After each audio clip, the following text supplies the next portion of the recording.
ThaBoxingVoice.com is brought to you by El Camino Electrical Services. El Camino Electric has over 15 years of commercial experience with startup companies, work consisting of design build, clean room fabrications, lithography labs, test labs, special tools, and equipment installs. El Camino Electrical specializes in the install of EVC from the start of the project to the finish. El Camino Electrical Services is an established commercial electrical contractor with the ability and experience to carry out industrial and commercial work. Services include design build, electric vehicle supply equipment infrastructure, semiconductor fabrication clean rooms, special equipment and tools, startup companies, turnkey installation, electrical vehicle supply equipment infrastructure. So head over to elcaminoelectricalservices.com for all your electrical needs.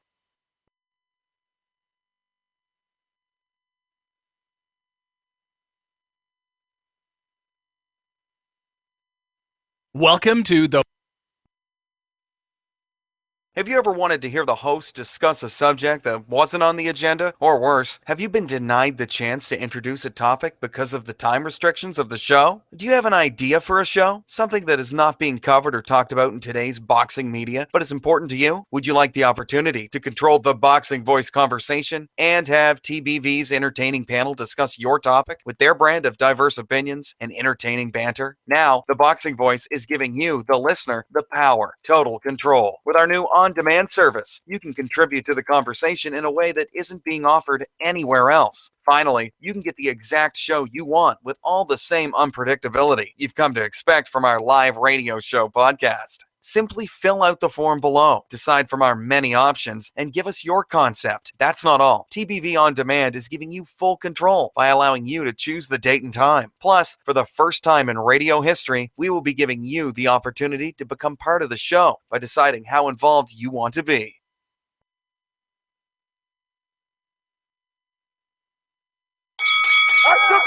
BoxingVoice.com. Saudi Beyonce Productions. I must be the greatest. Let's get that done. I've been here before and I know what it takes. It's hard work, dedication. BoxingVoice.com. Mayweather is he's the best. Win, lose, or draw, we coming to fight. Can't nobody take that away. We're coming to fight. They do what they can, I do what I want. When you look at how he throws that left hook, it starts out really low. We're going to see what kind of character he is. Oh, and the lefts and rights by Maidana. And it's all Marcos Maidana here. A lot of those punches off his shoulder. I think anybody out there listening, or a kid, anybody, think that that's a dangerous deal to make. I think it's perfect. That's it. Can you be strong for 15 minutes? Can you? Listen, the concentration is leaving a little bit. Pick it up. Pick it up!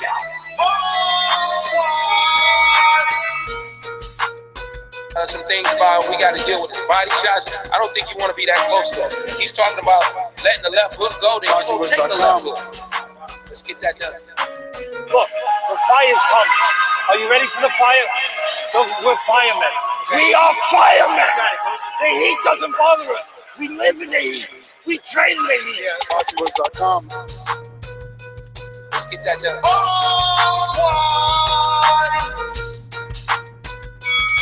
Okay, how much of the differences are for you at this weight? Yeah, I'm working out. I lost like 35 pounds. Everybody to the break.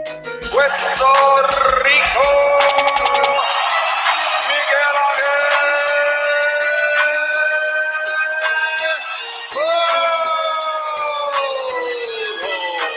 BoxingVoice.com. We're not going to do that. We're going to take this fight against Keith. We're going to get less than you, Keith, but we're going to get more the second time. So go ahead and make it 2 times. BoxingVoice.com.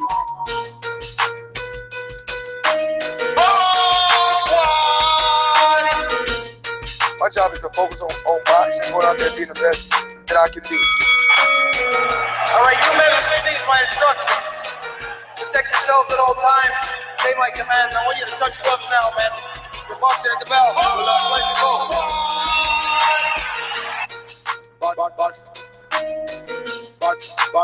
BoxingVoice.com. BoxingVoice.com. Yes, We are back, ladies and gentlemen. Welcome to another edition of the Boxing Voice Radio. I am your host, Nestor Gibbs, and we're going to be talking a little bit of Errol Spence. Is he the truth? Did he just beat Chris Algieri better than Manny Pacquiao? Did he do what Manny Pacquiao couldn't do? Did he really just stop Chris Algieri, somebody we thought couldn't be stopped? Oh, yeah, we're going to get into all that. We're going to talk about everybody who was at the Barclays Center wearing that TBV shirt, repping. And now we're going to just go head on over to Phoenix, Arizona. Fighting out of Phoenix, Arizona. Boxing fans, here's Jameson. This whole weekend, man, this whole weekend of fights, I loved every single one of them. It's rare nowadays that we get at least, all the fights to kind of live up to their hype. And I felt all of them did this weekend, whether, you had a close fight in the main event with Algieri and Spence, or you had it a blowout. Either way, it was entertaining fights from start to finish. So I'm excited to talk to you about them. Now, definitely exciting fights without a doubt. A lot of excitement took place. I want to say the Barclays was fairly packed, not bad, but we'll get into all that. So I want to remind everybody, head on over to ThaBoxingvoice.com. We're doing a glove giveaway, and actually today we're going to give away that Chris Algieri glove, and we're going to give away that Errol Spence hand wrap for all you crazies out there that love Errol that much. We're going to do that right now. So the Chris Algieri glove goes to Neil White. I believe it's Neil White. Let me just double check, right? I should have double checked before I said that. So while I pull that up, let me go ahead and read this awesome 5-star review that I want to get into. And it comes from, I believe this is pronounced Giamatti. And that is from U.S. The title is the TBV Mexican Heritage Shirt. So James, pump your chest out. This is all for you. I wanted to thank you. I wanted to thank y'all for the design. These heritage shirts. I came home from work today and my Mexican heritage shirt was waiting for me. Let me tell you, it made my night. I opened the package and couldn't have been happier. That shirt is dope. Props to James on the design and everyone at the Boxing Voice that brings us these shirts. I can't wait to start rocking this shirt all over Vegas, repping the Boxing Voice. I found y'all over a year ago. I was on a boxing scene forum and someone posted a link of the show in one of the forums. I clicked the link and I was hooked from day one. If we were out on a Sunday or Thursday, I would make sure my wife rushed home no matter what, in all caps, we were, no matter where we were, so I could catch the show. I'm in the military and work nights now, so I have to catch up on the shows on YouTube when I get home. I made my donation last night while listening to the Algieri Spence show to get in on a glove giveaway. I missed out on the GGG one. Well, you didn't miss out on that, buddy, so you're still around. So I made sure to get in on this one. I want to encourage y'all to keep up the awesome work, continue to bring us the best boxing show in the world. I even put guys at work on the show and showed my boss the heritage shirt. He's a huge boxing fan, and he wants the Puerto Rico shirt. It's awesome. The show has grown so much in the short time I've been watching. Keep it up, Ness. I want to shout out to my native Texan, Mario. Keep repping the Mexicanos from Texas. Shout out Casual, James, and Beeb. And thanks, guys, again, lifelong listener. That is a spectacular review. James, how you feeling, man, that your hard work, your talent is shining? Feels good. You always get nervous about it because it's like, when I release designs, even with my day job, I do websites. You always are like, yeah, this is going to be good. But then, you never know until it's, I guess it's final and done. So I'm glad someone's happy about it out there. That's all that matters to me. Absolutely. Listen, I'm going to be giving my review whenever mine gets here. I ordered mine as well. And I'm going to be very excited, to wear that. I ordered mine as a V-neck. All right. So I want to get into none other than Errol Spence and basically what he was able to do last night, which was highly impressive. I believe so. So, that being said, let's get into it. You could have been anywhere in the world, but you're here with me. That was not what I wanted. That was not what I wanted to play. This was what I wanted to play. Dropping the ball. You know, a lot of girls be thinking my songs are about them. This is not to get confused. This one's for you.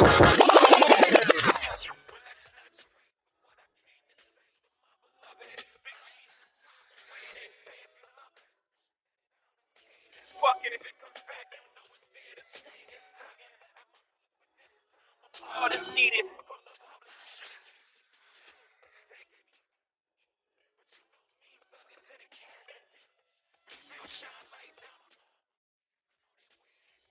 Somewhere still wanting to share and all the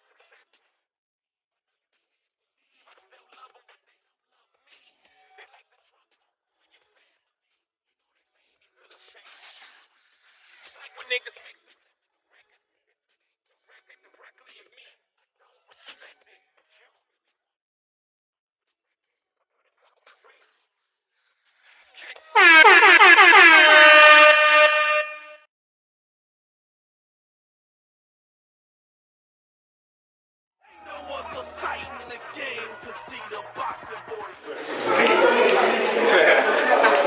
Talk to me, baby. Talk to me. I gotta take feet. I'll get the cup. You gotta go get it.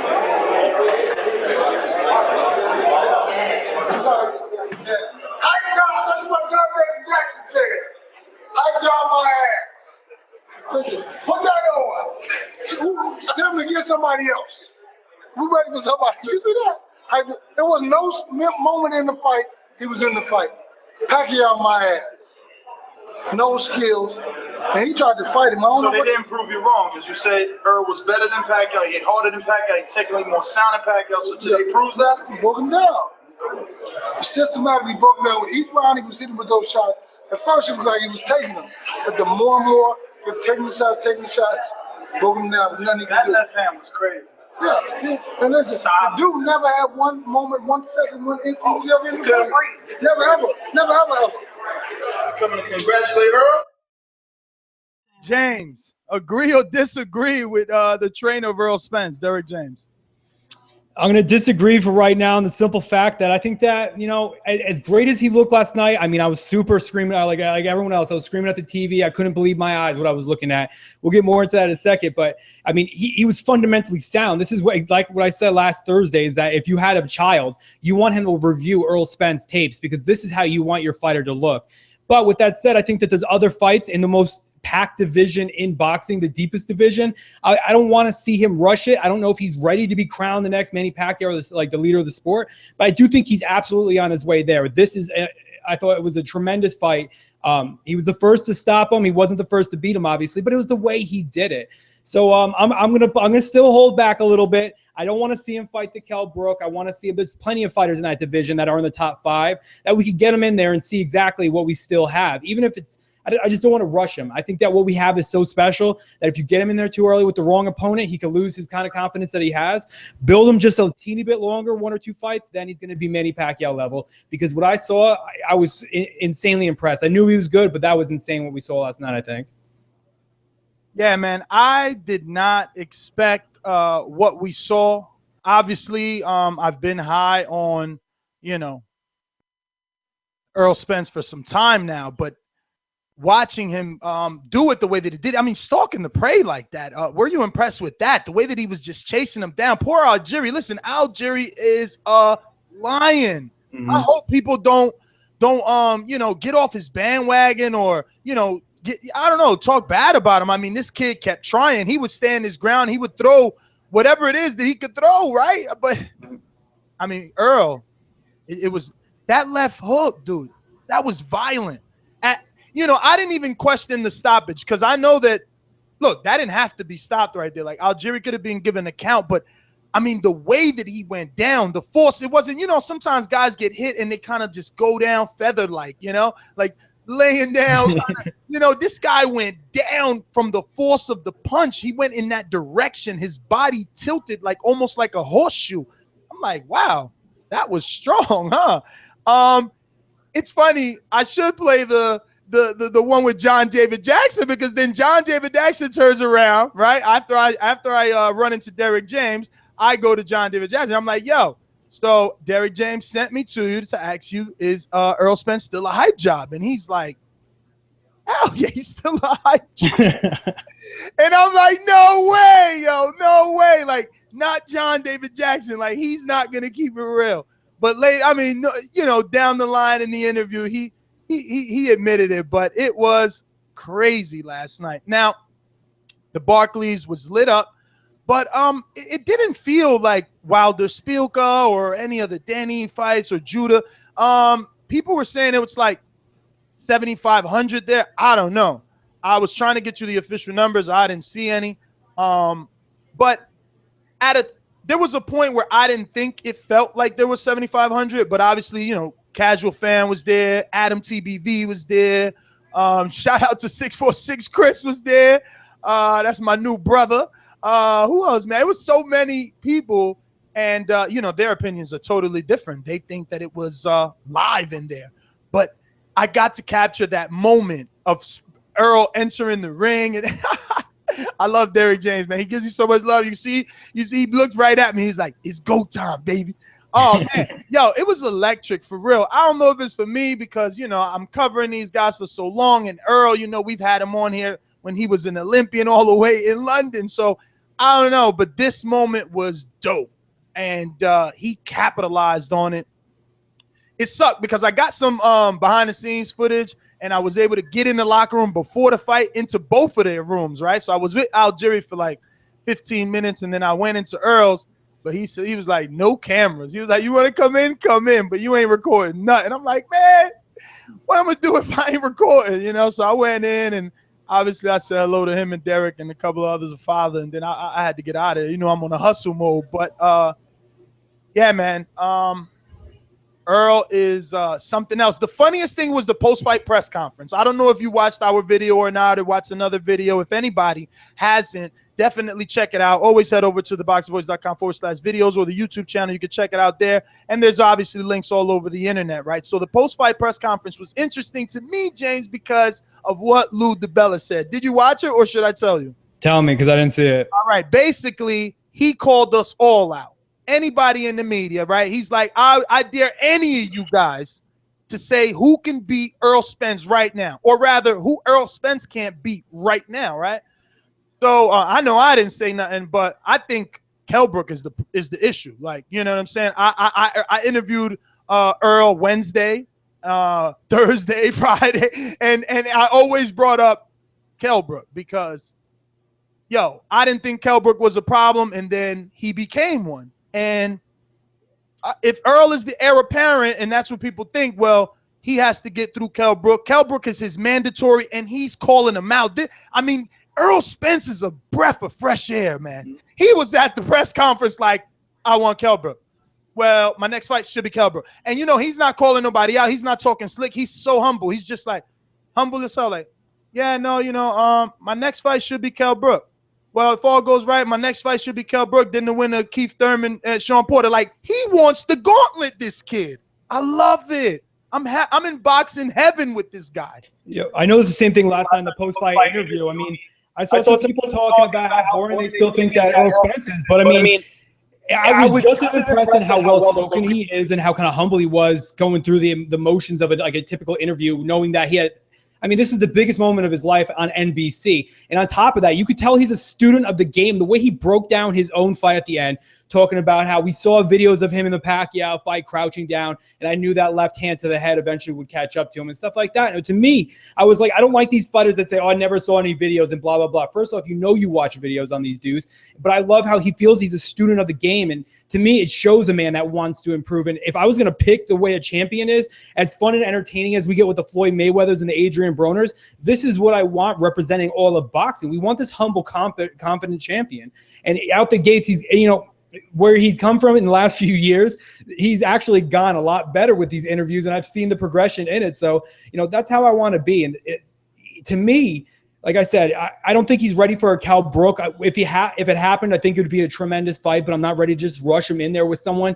I mean, again, like I said, this is the deepest division in boxing. Cal Brook is arguably in the top 3 of the division. I don't think that, just doing what he just did to Chris Algieri is, in the grand scheme of things, as big as everything else that collectively the other welterweights have done. But from the gates, he controlled the distance perfectly. And when you were talking about that pressure, how he's hunting down Chris Algieri, that was immense. It wasn't his way of cutting off the ring. He cut off the ring perfectly. But every time Chris Algieri went to the left, he got met with a right hook. Every time he went to the right, he got met with a straight left. He got boxed in and realized that he had to just sit there in the pocket because he couldn't move left or right. So at this point, he decided he was going to start trying to box Spence, but Spence is outclassed Chris Algieri. I didn't think I would even use the term outclassed in this, but it was really against like a JV versus a college, or like a varsity team versus the NBA. He had never, like Derek James said, never at one point in this fight did you think Chris Algieri was coming into this to win. It looked like he was fighting for his life from the first round on. That second round, it was almost looking like he was going to be stopped. Luckily, he hung on for a little bit, but the distance that Errol Spence was able to create just by slipping back, a lot of fighters have this tendency of moving too far back and their legs are fully spread out wide and they got to get back into position. But the subtle movement he makes, he always stays in position for the punch. And that left hand was just telegraphed. Towards the end, it moved up to his head where he got the actual knockout. But Chris Algieri was throwing lead left hooks the entire night. And when that would happen, Spence would slip under to the right and take that same left hook he wound up knocking him out with and drag it to the body. Then it slowed down Chris Algieri. It was a masterpiece last night. I honestly, like I said, I'm pumping my brakes because I really think what we saw was something special. But at the same time, it was something special. I have to say it is what it is. He did something that no one else could do, and it was the way he did it. He adjusted the angle he was shooting it out at. And I mean, I don't want to use this comparison, but Gennady Golovkin is very similar in the way he could just change the angles of his left hand. He could change the angles of that right hand. That's exactly what Errol Spence is doing. And he's doing it on the highest level. So 1 or 2 fights within the top 10, because that top 10 division is still deep as hell, better than any other division. I'll be cool with it. Give us a Guerrero. Put him in there with Danny Garcia, who doesn't have a major welterweight win. Fucking Broner's moving up to 147. Take that, make a name off him, and let's see where he goes. Yo, it's crazy, man. What this performance did sent a ripple through this division. It's a ripple, and it's a semi-little tournament, right? Because you got all these guys matching up now. But this performance, right? I want to ask you the same question Lou DeBella asked us. Who beats him right now? Who are you 100% sure beats him? I got to say Kell Brook right now I don't know. That's tough. I'd have to really examine it. Right now, I do think Kell Brook's in position. Manny Pacquiao, arguably, if he was able to do it.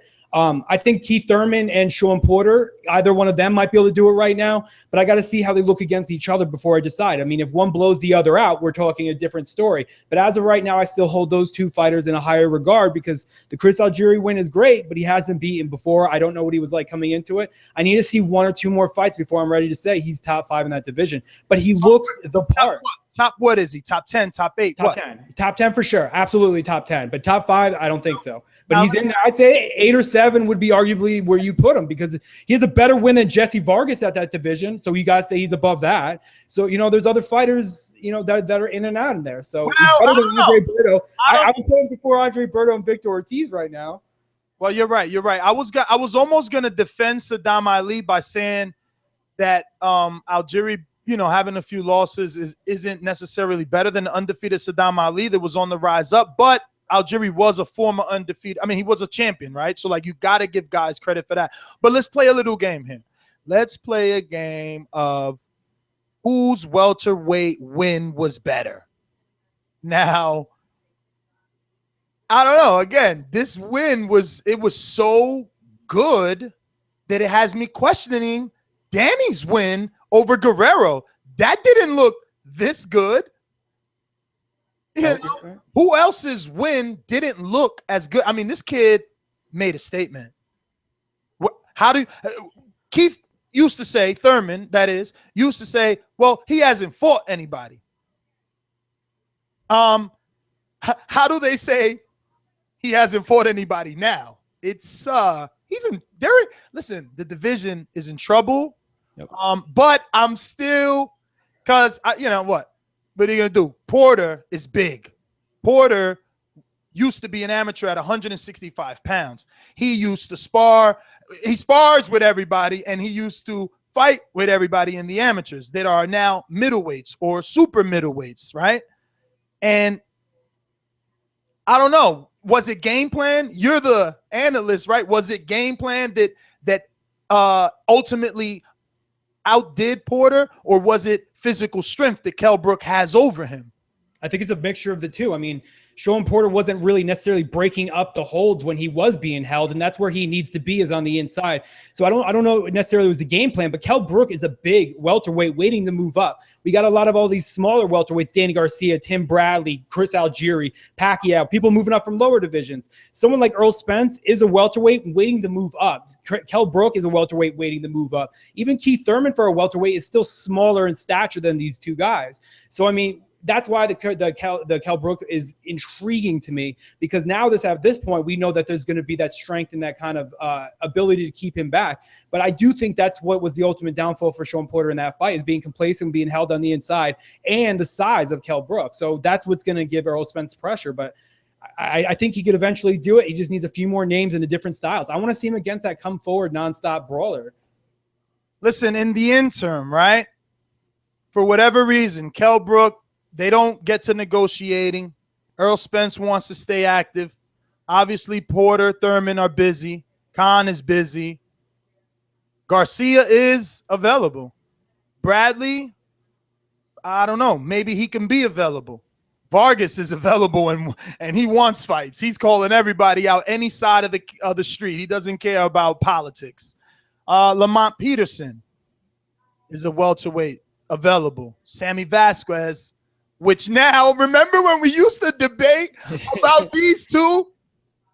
Remember when we used to say that these guys had a rivalry in the amateurs, and I can't wait I don't know if Sammy's ready now. He's not. If they fought tomorrow, there's no way that I would pick Sammy Vasquez. And Sammy Vasquez looks good, but he's definitely not ready. I do remember that, because these are the two, welterweight prospects that were coming up that were looking right at each other, kind of like Daquan Arnett and Eddie Gomez. But I was excited because I thought we were eventually going to get something like that. But now Sammy Vasquez needs to dip his feet in a little bit longer before he could get in there with someone like Errol Spence. He's got to slow down, because right now, like, if there was nothing tying anyone up, Lou DeBella's question is extremely intriguing. Obviously, Manny Pacquiao is Manny Pacquiao. He's going to present problems to Errol Spence. So that's a tight fight, right? We'll say, what do you say? I don't want to be the one to put the number. What's the percentage on a Pacquiao-Errol Spence? I'm still in the Errol Spence fight high. You got to let me get off to stop being a Spencer. I'm a Spencer right now. I got to chill out for a little bit. Percentage. Hey, listen, people know you're still coming off the high. We're still what is it? We're still euphoric, right? So give us a break, guys. But hit the like button or the thumbs up while you're here. I'm going to say right now, I think it's 60-40 in Spence's favor, because Spence to me, over Pacquiao? Over Pacquiao. I'm that high. I really do think that it wasn't the way, like, it wasn't just because he knocked him out in 5 rounds. It was the way he did it. And I'm telling you, it's kind of like watching those boxing title videos with David Lemieux back in the day when he was like a 12-year-old kid or 15, whatever the hell he was. It was picture perfect, like, technique from start to finish on someone that is hard to deal with. His ability to box and move around the ring has historically given everyone issues in that division. There's not been a person that's done this, even Manny Pacquiao. But I will say this, Pacquiao has been on that kind of, high where he's not going to stop you or knock you out. Maybe he could have stopped Chris Algieri, but he kind of lost that killer instinct. But to me, Errol Spence showed that he had that killer instinct. In the second round, he jumped on Chris Algieri. Chris Algieri was lucky that time ran out in that round, because he could have been stopped in that round.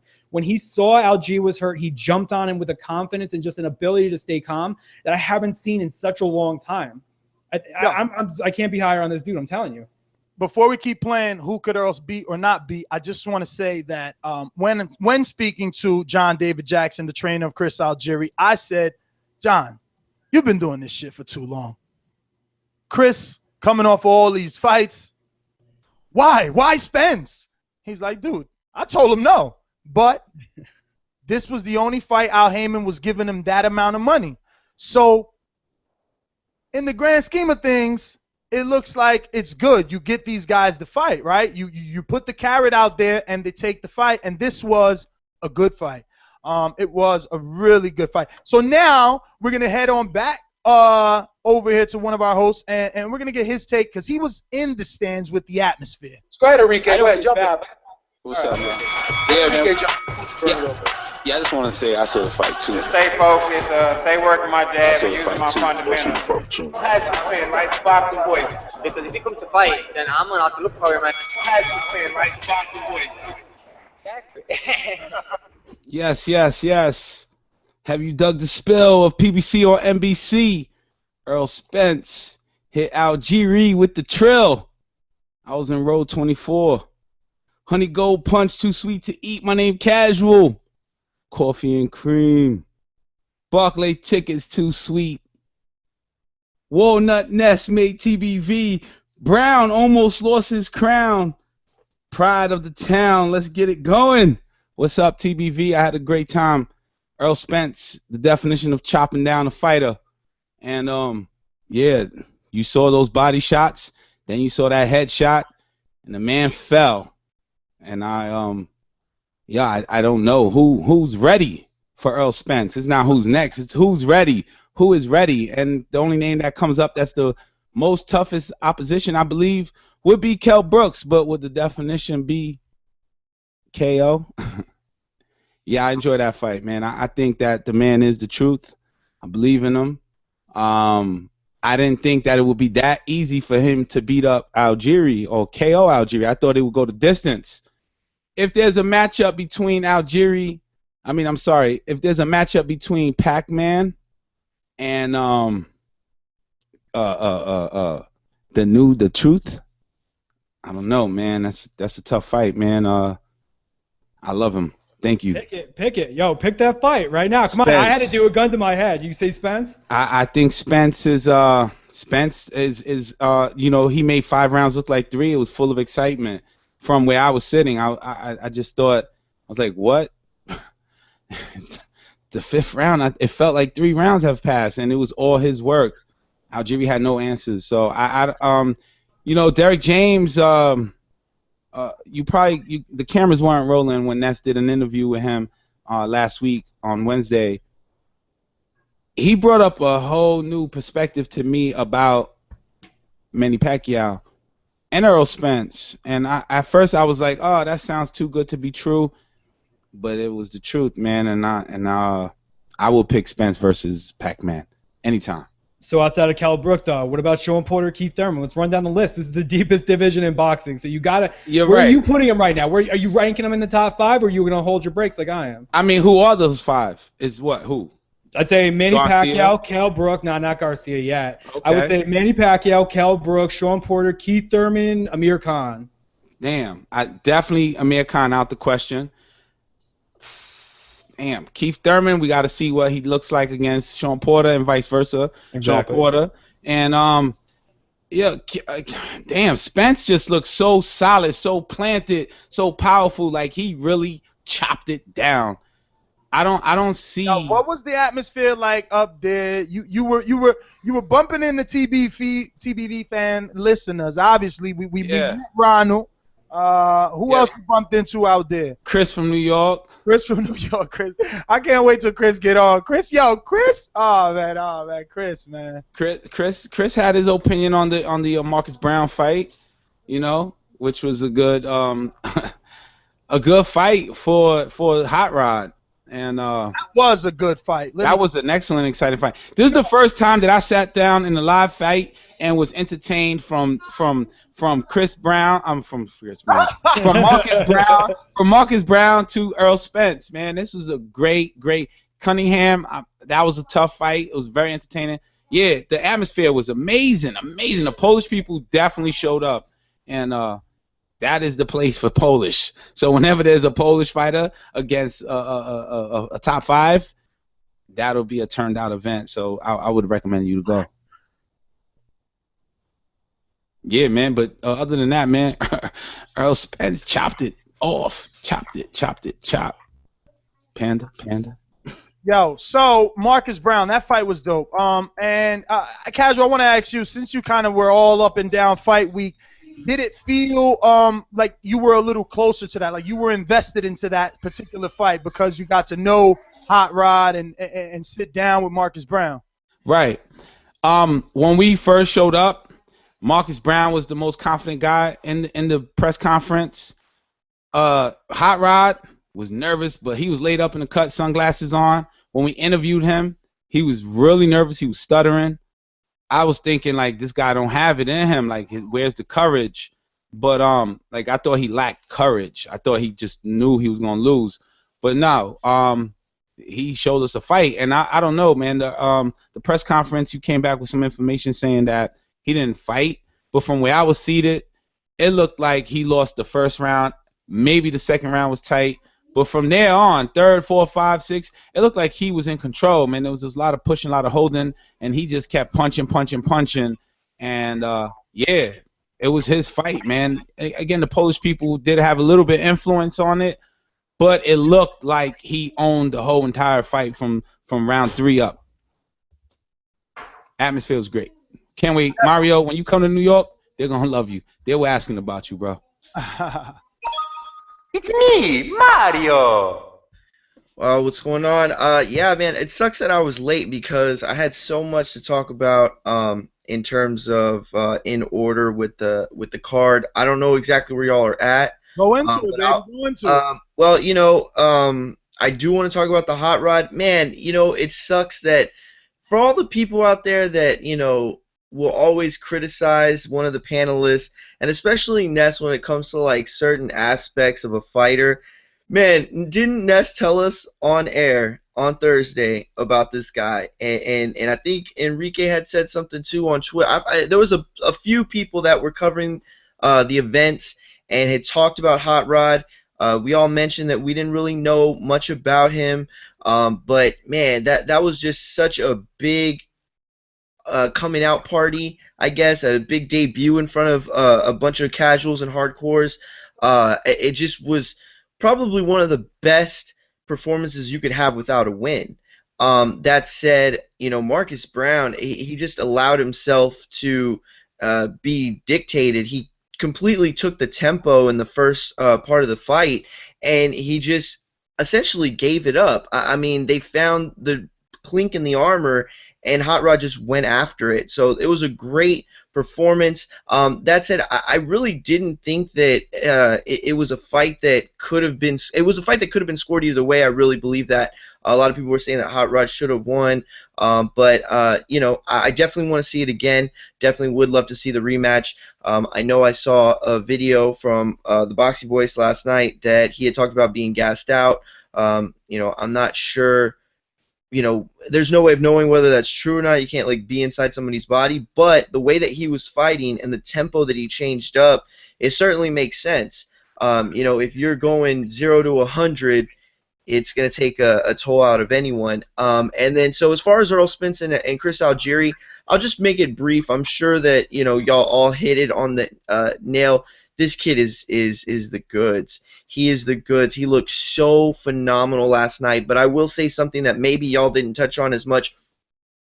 I'm going to stake my reputation, whatever it's worth, and saying that in the next couple of years, actually like in the next 10 years, when Errol Spence's career is coming to wind down, we are going to consider Errol Spence one of the best body punchers of this era. He is like when we think of body punchers and we think of Chavez and just the relentless attack and the goading, you know, I remember a boxing coach told me once that going to the body is like you know, you're like digging for gold, right? As you keep digging, and there's really not much to consider other than continuously going. But that's not Errol Spence. Errol Spence gets calculated pressure and a rhythm with his body punching. I mean, this guy reminds me, the way that he punches in general, but specifically to the body, it reminds me of a power lifter. Like, you see power lifters, and they, like, arch their back, and they, like, turn a bench press into, like, a decline. Like, they're trying to find angles to get the most pressure and the most leverage possible out of a push, and that is what Errol does.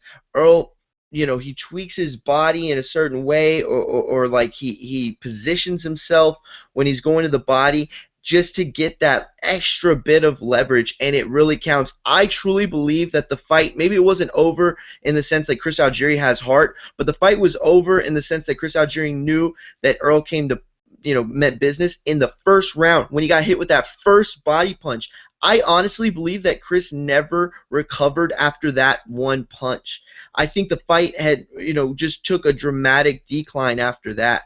And, you could see it. Chris was wearing it on his face, and he's a great fighter. He's got plenty of heart. But, man, just kudos to Errol Spence. I mean, we might be looking at those highlight reels of him going to the head and knocking Chris down. But I promise you, the headline of that story for anybody keeping tabs on a Kell Brook fight or a Keith Thurman fight or a Sean Porter fight is that Errol Spence can punch to the body like no other welterweight currently in the division. No, do you plan on eating crow for the listeners? I'm sorry, you're right, absolutely. That should have been the first thing I did. Like saying, I know I said Algieri was this great new and improved fighter. I'm not gonna eat crow for that fight. Wait, stop. I'm gonna protect him. It's not about new and improved. It's about how serious Errol Spence is. That's what we argued about. And he said, "Oh, you're arguing nothing." No, we are. He said he got better. I said, "No, he's the same dude." I thought he got better. Good. He is good. Errol Spence is great. I never ever clearly saw a body shot in my life that looked so painful from Section 25. And, absolutely, thank you. And it was all Errol Spence. It felt like, it was an exciting fight. It felt like 3 rounds. And when I looked up and it was the 5th round, amazing. And the body shot was the definition of chopped him down. The end. Yeah, but there's no question that Chris Algieri did get better coming in his fight. He became more seasoned. I wouldn't say he got more talented. He just became more seasoned as a veteran. And none of that was able to come into play with the young bull. Hey, actually, we have Team Spence on the line. Put him in, Matt. James, you go ahead and draw the car. Yo, Traylon, you there? Yeah, I'm here. What's going on? And what up, yo? So this is my boy I've been talking to at the Spence camp. It's Errol Spence's strength and conditioning coach. Go ahead and introduce yourself. You listened to the show before, so you know what the format's like. Yeah, my name is Kevin Curry. I'm the best kept secret. I'm one of his coaches. Derek James is the head coach. Hello, can you hear me? Yeah, my bad. I mute myself. Yo, so what did you think last night? The rest of... What's up? Can you hear it? I can hear everyone now. Yeah, I can hear y'all now. All right, so I wanted to get your thoughts on last night. Everyone, some people were on the fence. You've been telling me from the beginning that he's the truth. We gone back and forth. Is this a meeting or is this exceeding expectations for you? Well, I already knew this was going to happen before the fight even transpired. So, me and James talked in the past. A lot of people, y'all have never heard of me. Y'all don't know me. But I know James, we've contacted. He's probably watched my Instagram when me and Errol work. Don't put too much up on my Instagram when me and Errol are working because y'all know Errol is a private person. And I know Ness probably figured that out. He don't talk a lot. He don't like a lot of his business known. So, just like Ness was telling him, he's a super. So now you got to let the world know about you. But, Errol's a private person. And even with our training, really keep everything private. So, what he did to Chris Algieri, I already knew he was going to do it. And anybody else in the welterweight division, in my opinion, nobody can take his out, just hands down, period. Because I see what he does when he's sparring. I've seen him break some of his sparring partners' ribs, and he's just a beast, man. Just like Derek told y'all, he spars heavyweight. So when you spar in heavyweights and then you come down and you fighting people that 50, 60 pounds less, is easy work. Traylon, there was a lot of talk on the broadcast last night that Algieri was going to be better as the fight got later in the broadcast. And the announcers were talking about it, talking about how Errol hadn't really been tested into deep waters before and that, Algieri was going to be favored heading into deep waters. I would have liked to see him, in deeper waters than I think it was the 6th round that he got the stoppage. But he looked very strong still. do you think that Errol is going to, I mean, like, was there a plan to get him out earlier than that, or were y'all prepared to go as deep as possible? I mean, is Errol that guy that can continue to fight just as strong in the first as he can in the 12th?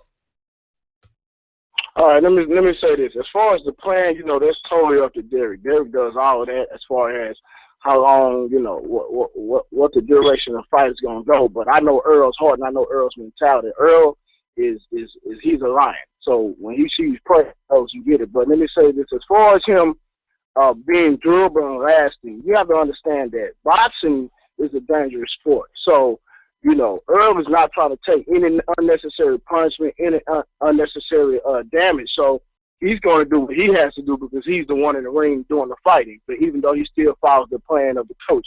But as far as him being durable, when we train, let me say this. Let me say this. An easy workout for us. I'm talking about our warm up is 700 push-ups. I'm gonna say it like that. So, you know, as far as him, and just look at the fight. He got stronger as the fight was going on. Do you agree or disagree?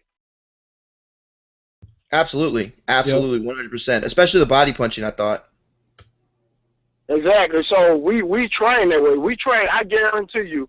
Errol, the way he hit in the first round, he will have the same power in the 12th round. He will not. The way we train, it's impossible for his powers to decrease. I guarantee you, because he trains on a whole nother scale, and a lot of people have not been exposed to that.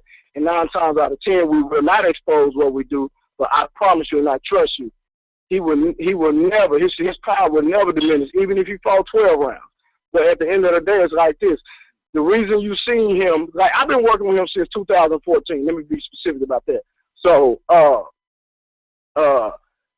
like I say, the way we train, there's no way possible that anybody can last that long with the way he hits. It's just his power. It's just too much. People can't take it. And if you just watch all the fights he's had, he just breaks everybody down with his power. He goes to the body. They can't take the body because a lot of these boxers are not conditioned. They think conditioned, but they're really not. They're not conditioned as a whole, and they really don't work out. Because I train other professional boxers and other professional athletes, and that's just not in boxing. And we train, when people come train with me, I expose them and let them know that everything they've been doing, we're going to do away from all of them. We're going to take it to a whole nother level. Well, we want to thank you, obviously, for coming on, man. You know, today's a big show. Obviously, Errol Spence making that statement. We got a lot of callers we need to open up the lines to. Matt, thanks for doing that. We're going to go to the phone lines. Thanks a lot, Traylon. Traylon, thank you. We're going to go to Chris from New York. Chris, I just want to say, if I ever see you out there and you in a street fight, I'm jumping in. I'm not asking any questions. I love you. Thank you so much for the support. You are the man. And yes, Chris.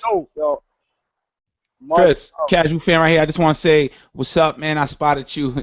You were in section 4F and F4, and I saw that shirt, and that's what brought it all to the light, bro.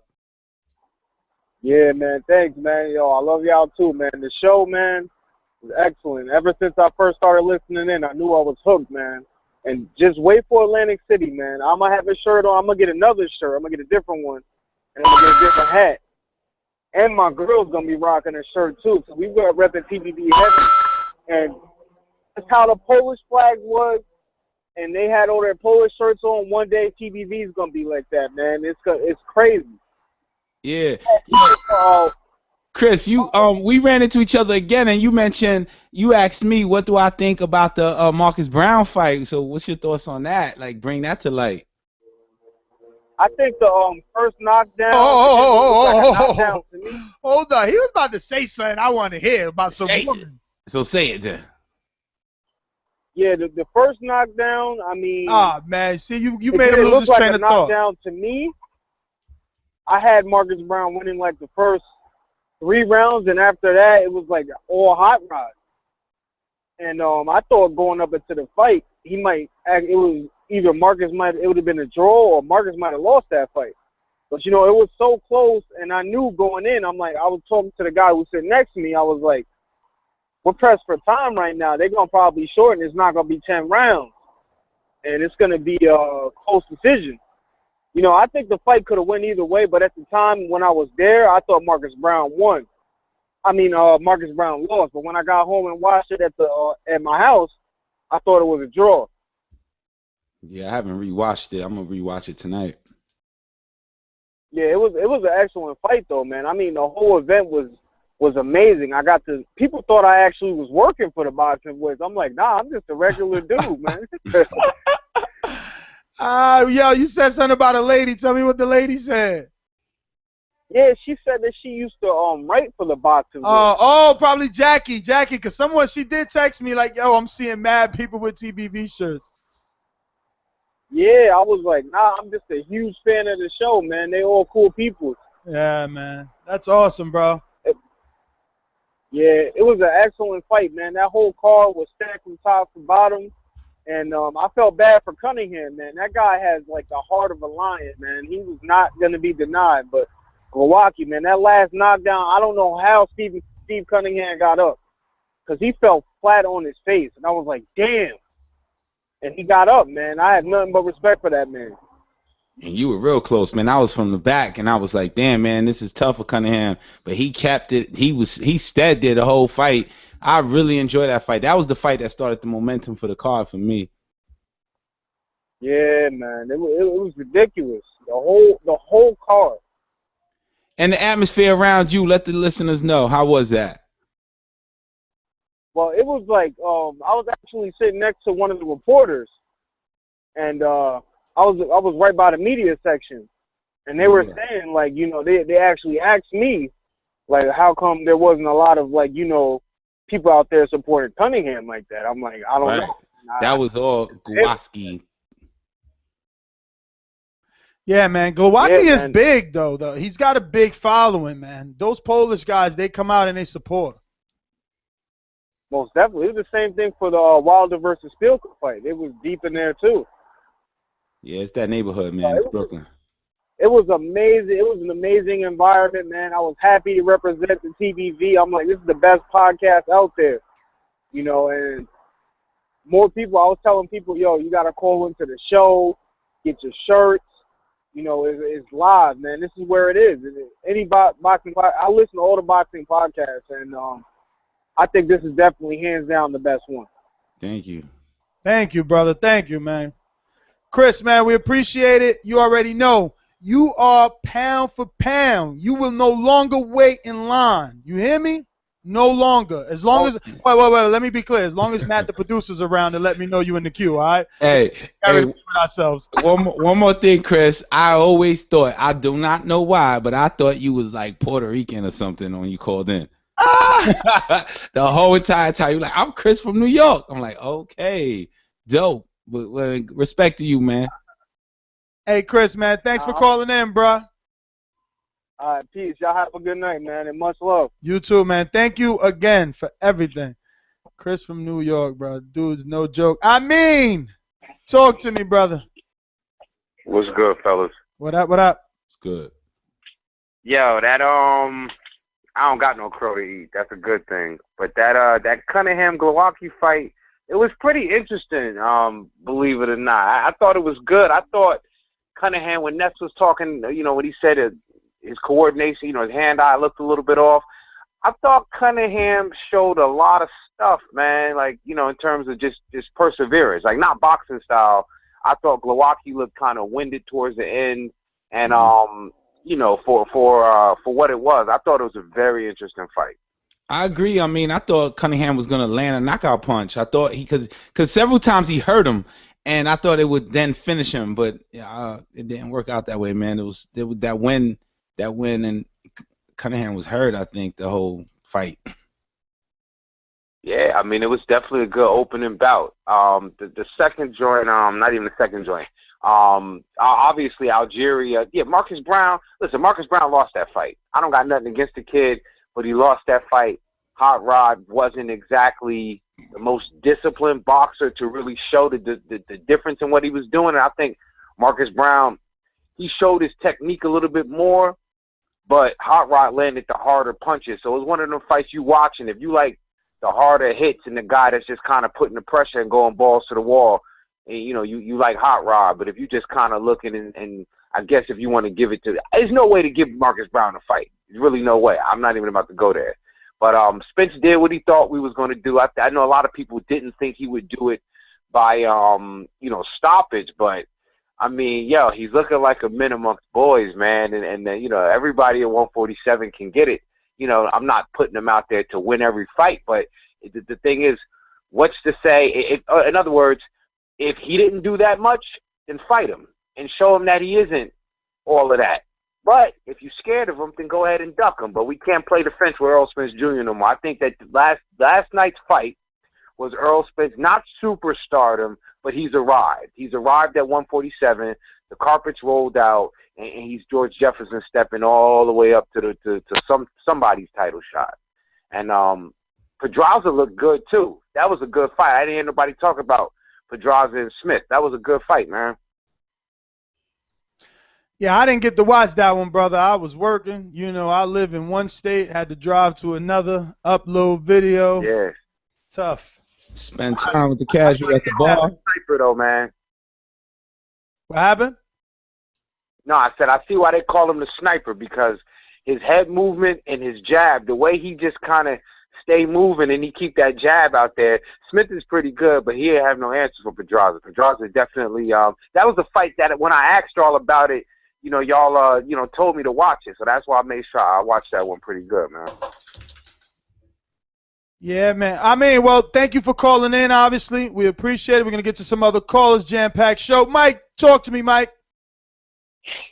Oh, man, what's going on with you guys? Excited about what could be?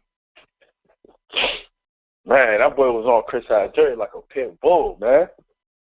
Ain't let him do nothing last night, man. I love the fight, man.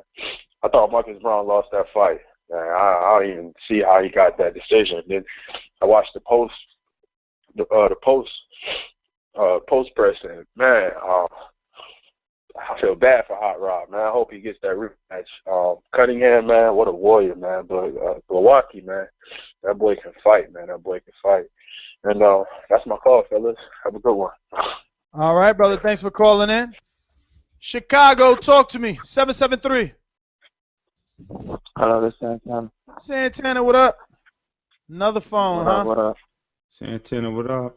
No, this is the same phone though. But yeah, I just want to talk about some of the fights last night. Yeah, as far as Errol Spence, yeah, he's the real deal, man. I mean, did Mario pick on Chris Algieri to win? Because I didn't watch the thing. Nah, hell no, I didn't pick no Chris Algieri. Come on. Oh, Santana, you know better than that. Don't say hell no. Oh, okay, yeah, but yeah, Errol Spence, the truth, he's a disciplined fighter, technically sound. I wouldn't put him up there with Pacquiao. I mean, Chris Algieri, he hasn't done nothing at 147. Just like Ness, he kind of downplayed Terrence Crawford fighting, fighting people coming up, and you gotta do the same with Errol Spence. You can't be biased. He came up, he hasn't beat nobody at 147, so you can't really But he did a good job though. He beat Algieri. Algieri put 12 in with Wait. I just we need to get him on the record because he talks slow. We need to understand what.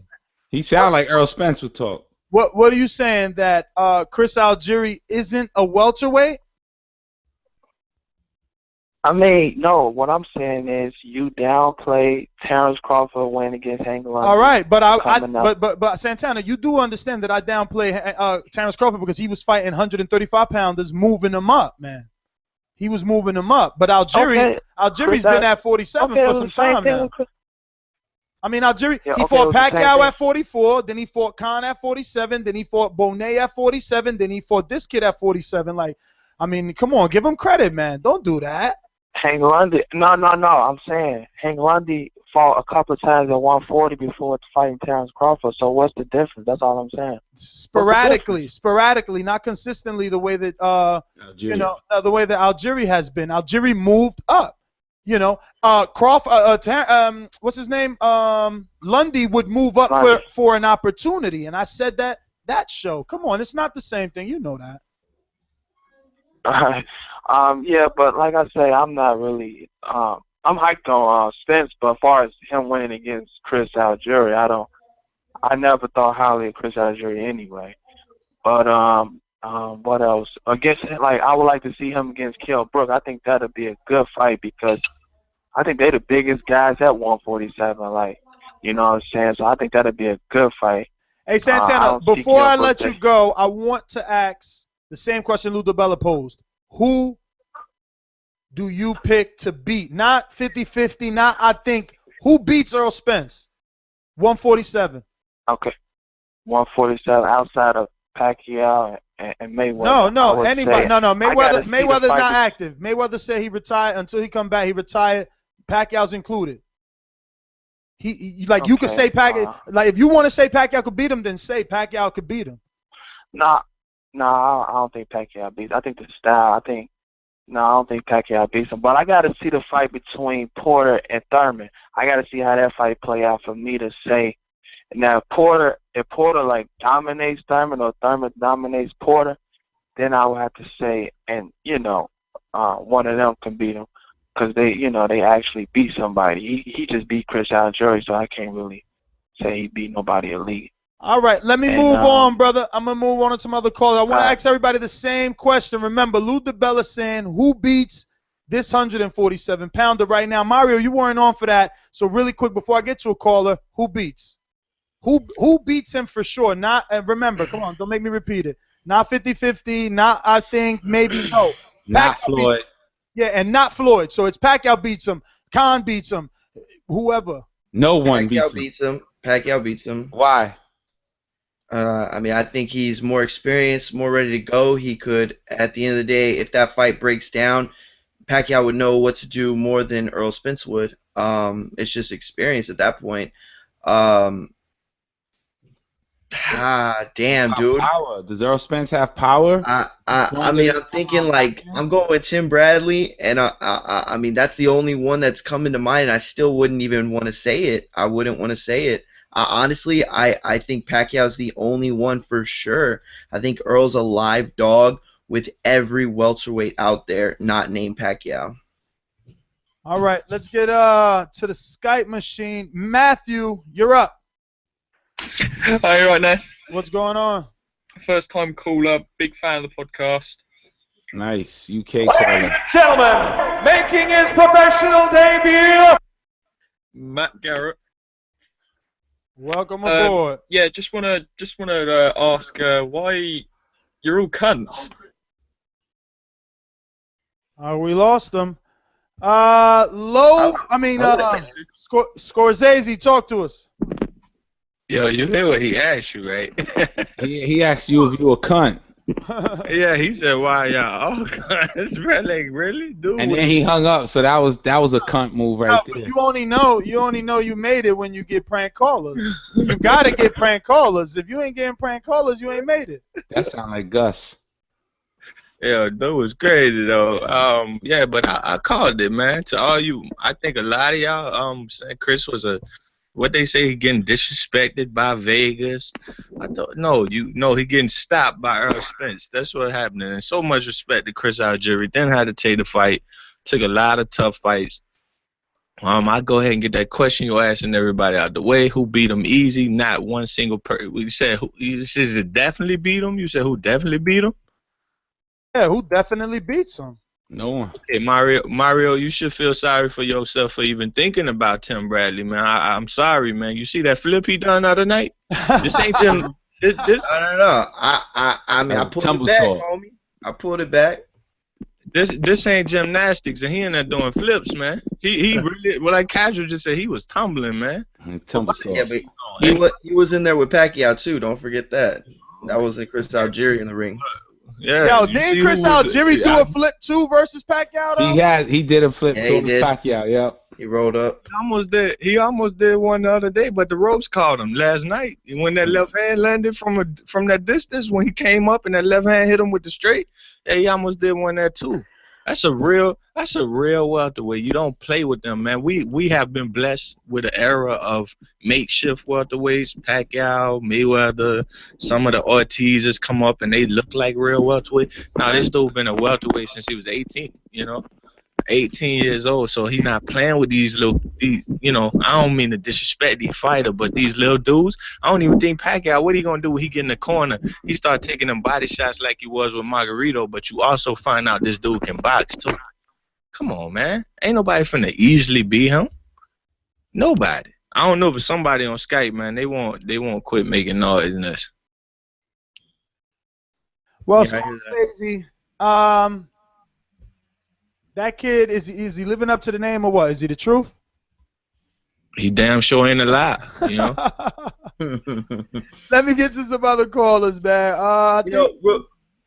Real quick, I will say on Scorsese's point, he's absolutely right. This is the return of the real welterweights, and that's a great point. I will say though, while he has the attributes and the stature, he's growing. He's gonna grow. He's gonna get bigger.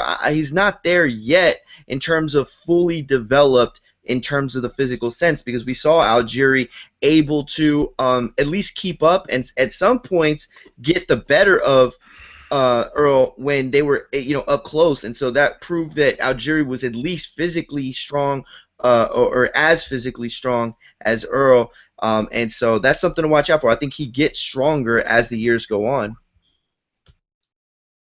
And if he gets any stronger than that, dude. I know. That's what I'm saying. Yo, like, I know that, this could spiral out of control between you and I, but I think you said Khan beats him, right? Yeah, Khan beats him. You love Khan. Like, how does Khan beat him? Speed versus power. It's Canelo. There's odds. The odds are really low against Khan. Marcos Maidana cut the ring off on Khan. Joel Diaz cut the ring off on Khan. Who else cut the ring off? Mario, you want to help? Lamont Peterson. I mean, listen, I'm gonna tell you that it's a 50-50 fight. I'll admit. Right now, Errol Khan is a 50-50 fight. I'll admit that. Listen. Actually, we're gonna get on these callers. Listen, guys. You know how I am, and we gotta end this show at 9 o'clock because Ness is putting the road trip. Are you going? We're going, baby. We're going. We spoke to the people we needed to speak to, and don't spoil it. Let's save it.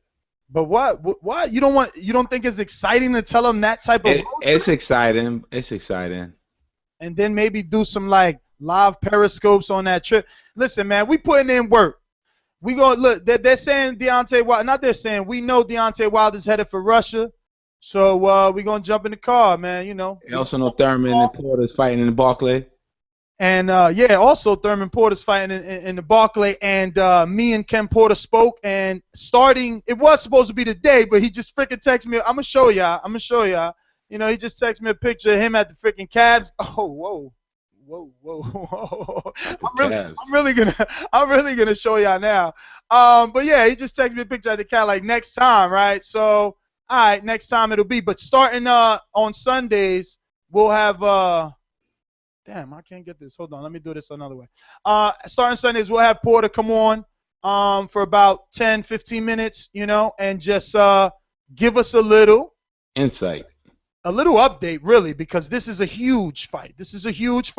And this is a fight that obviously, we want to stay behind. We want to big it up, man. I mean, we let this one die out because of a lot of things, date changes and Keith pulling out or not saying he's fighting and things like that. And I'm not gonna keep that up too long, but my boy, I love Ken, boy. I hope I could be like Ken when I'm older. I mean, Ken, I love you. So he's at the Cavs game, but starting every Sunday moving forward, we'll have him on for at least 10 minutes to give us an update on Team Porter and everything going on before that fight, June 25th, right, Casual? And tonight after the show, I'm hitting the road. 15-hour road trip. We're going to see Bomb Squad. We're going to hang out with Deontay, and we're going to try and do something different. It's not going to be question and answers, man. Ness going to try to get this dude to play one-on-one or something while doing the interview. We're going to have to play some basketball. I'm going to have to cut him up. You know, maybe he could dunk on me. Maybe he can't. Remember, I could dunk, and I lost a lot of weight. So we're going to do something different. Either we're going to ride around in his dunk and record, but we ain't just doing question and answers. This TBV for life. Where he at? Where he at? He's all the way in Alabama. All the way in Alabama. And we going to put in that work. No one works like us. No one works like us. Bottom fucking line. And your new interview style was dope for the pre-fight with Spence and everybody else. That was dope. So I'm imagining. DJ. Randall, talk to me. Oh, DJ from Tampa? What the hell? This new call? Oh, yeah, DJ, my bad. DJ, what's up, baby?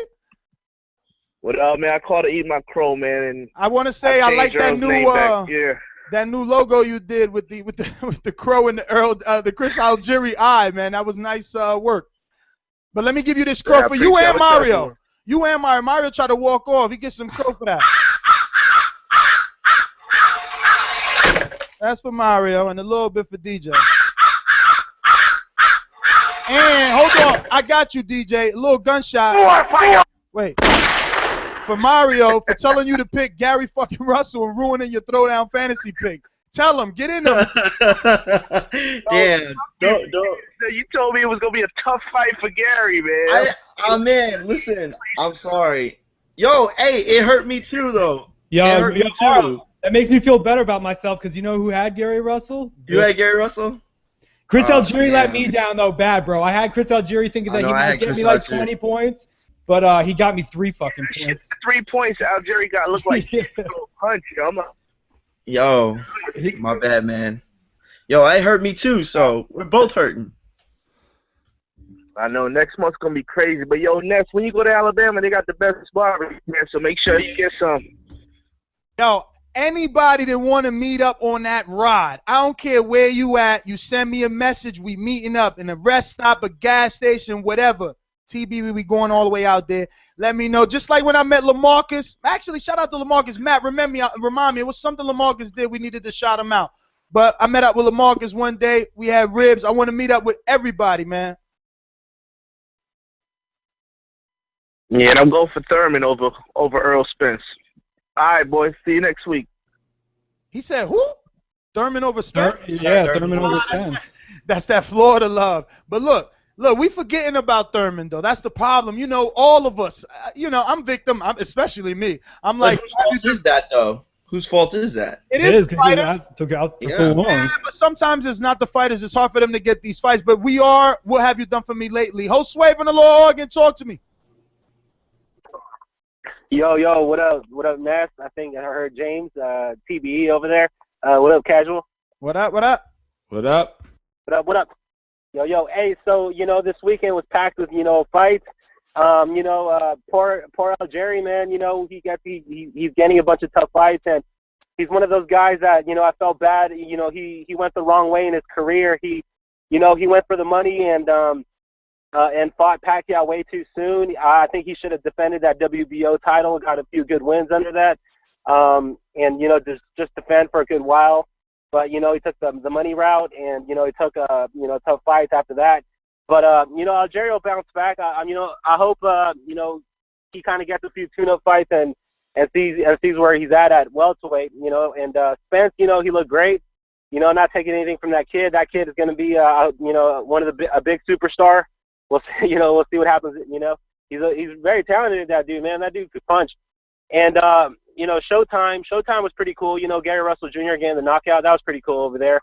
And I think, and I can't forget, the Puerto Rican superstar, Felix Pendejo, fucking, giving us another shit fight and then getting in trouble in the 12th round with some Mexican no one's ever heard of, dude. And, oh, my God, I love this kid. I love Felix Pendejo because no one does it better than him. No one looks, bad. No one looks just as worse as him. I don't know, man. I think, well, I'm gonna keep following his career, because he's an interesting guy. And but when you don't have power and you can't put away your opponent or even stop him from coming forward, man. You got some, some soft hands, and I don't know. I can't say anything much about Felix Panejo, but but that's all I got. Great weekend of fights. Can't wait for the next weekend, some more fights, and that's all I got, man. Thank you. All right, Josue, thanks for calling in. Jay Will, talk to me.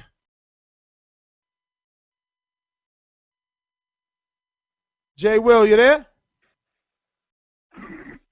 What's up, boss? Yeah, my bad. Yeah, good weekend of fights, man.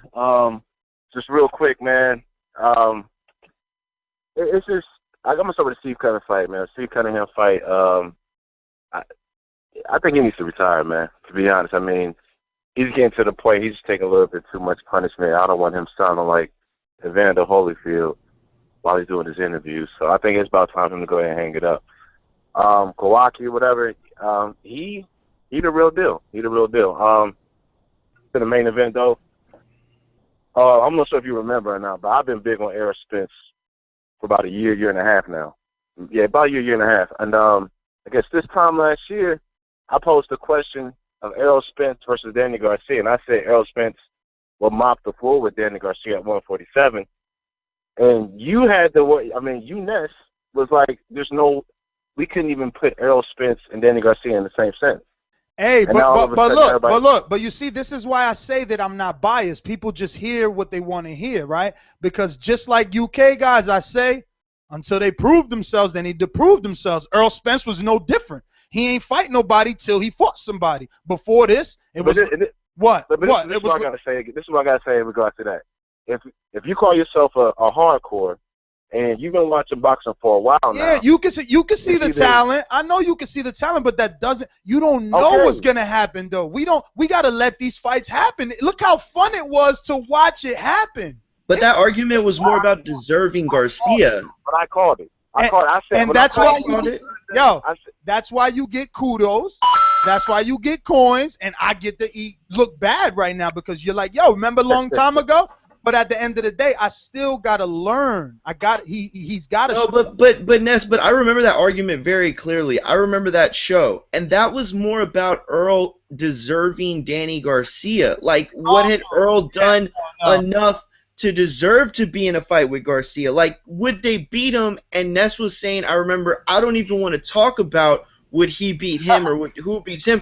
I'm just gonna say that he doesn't deserve to be in that fight with. And I remember agreeing with that. But I remember agreeing with you, too, that Errol looked the goods and Danny Garcia was one of the weakest links. But, yeah, no, listen, you deserve all the props for that. Yeah, Jay, listen, you get it, dude. I'm going to eat crow just for that. I mean, I don't know why. I've been going, man, come on, man. I got 4 or 5 years of audio. This is crazy. 4 or 5 years of audio telling people that Errol's the truth, and I got to eat crow because I didn't think that he deserved to fight with Danny Garcia half a year ago. Come on. Nah, man. Let me see here. Stuart, talk to me. Stuart. What's happening, Nez? What's going on, brother?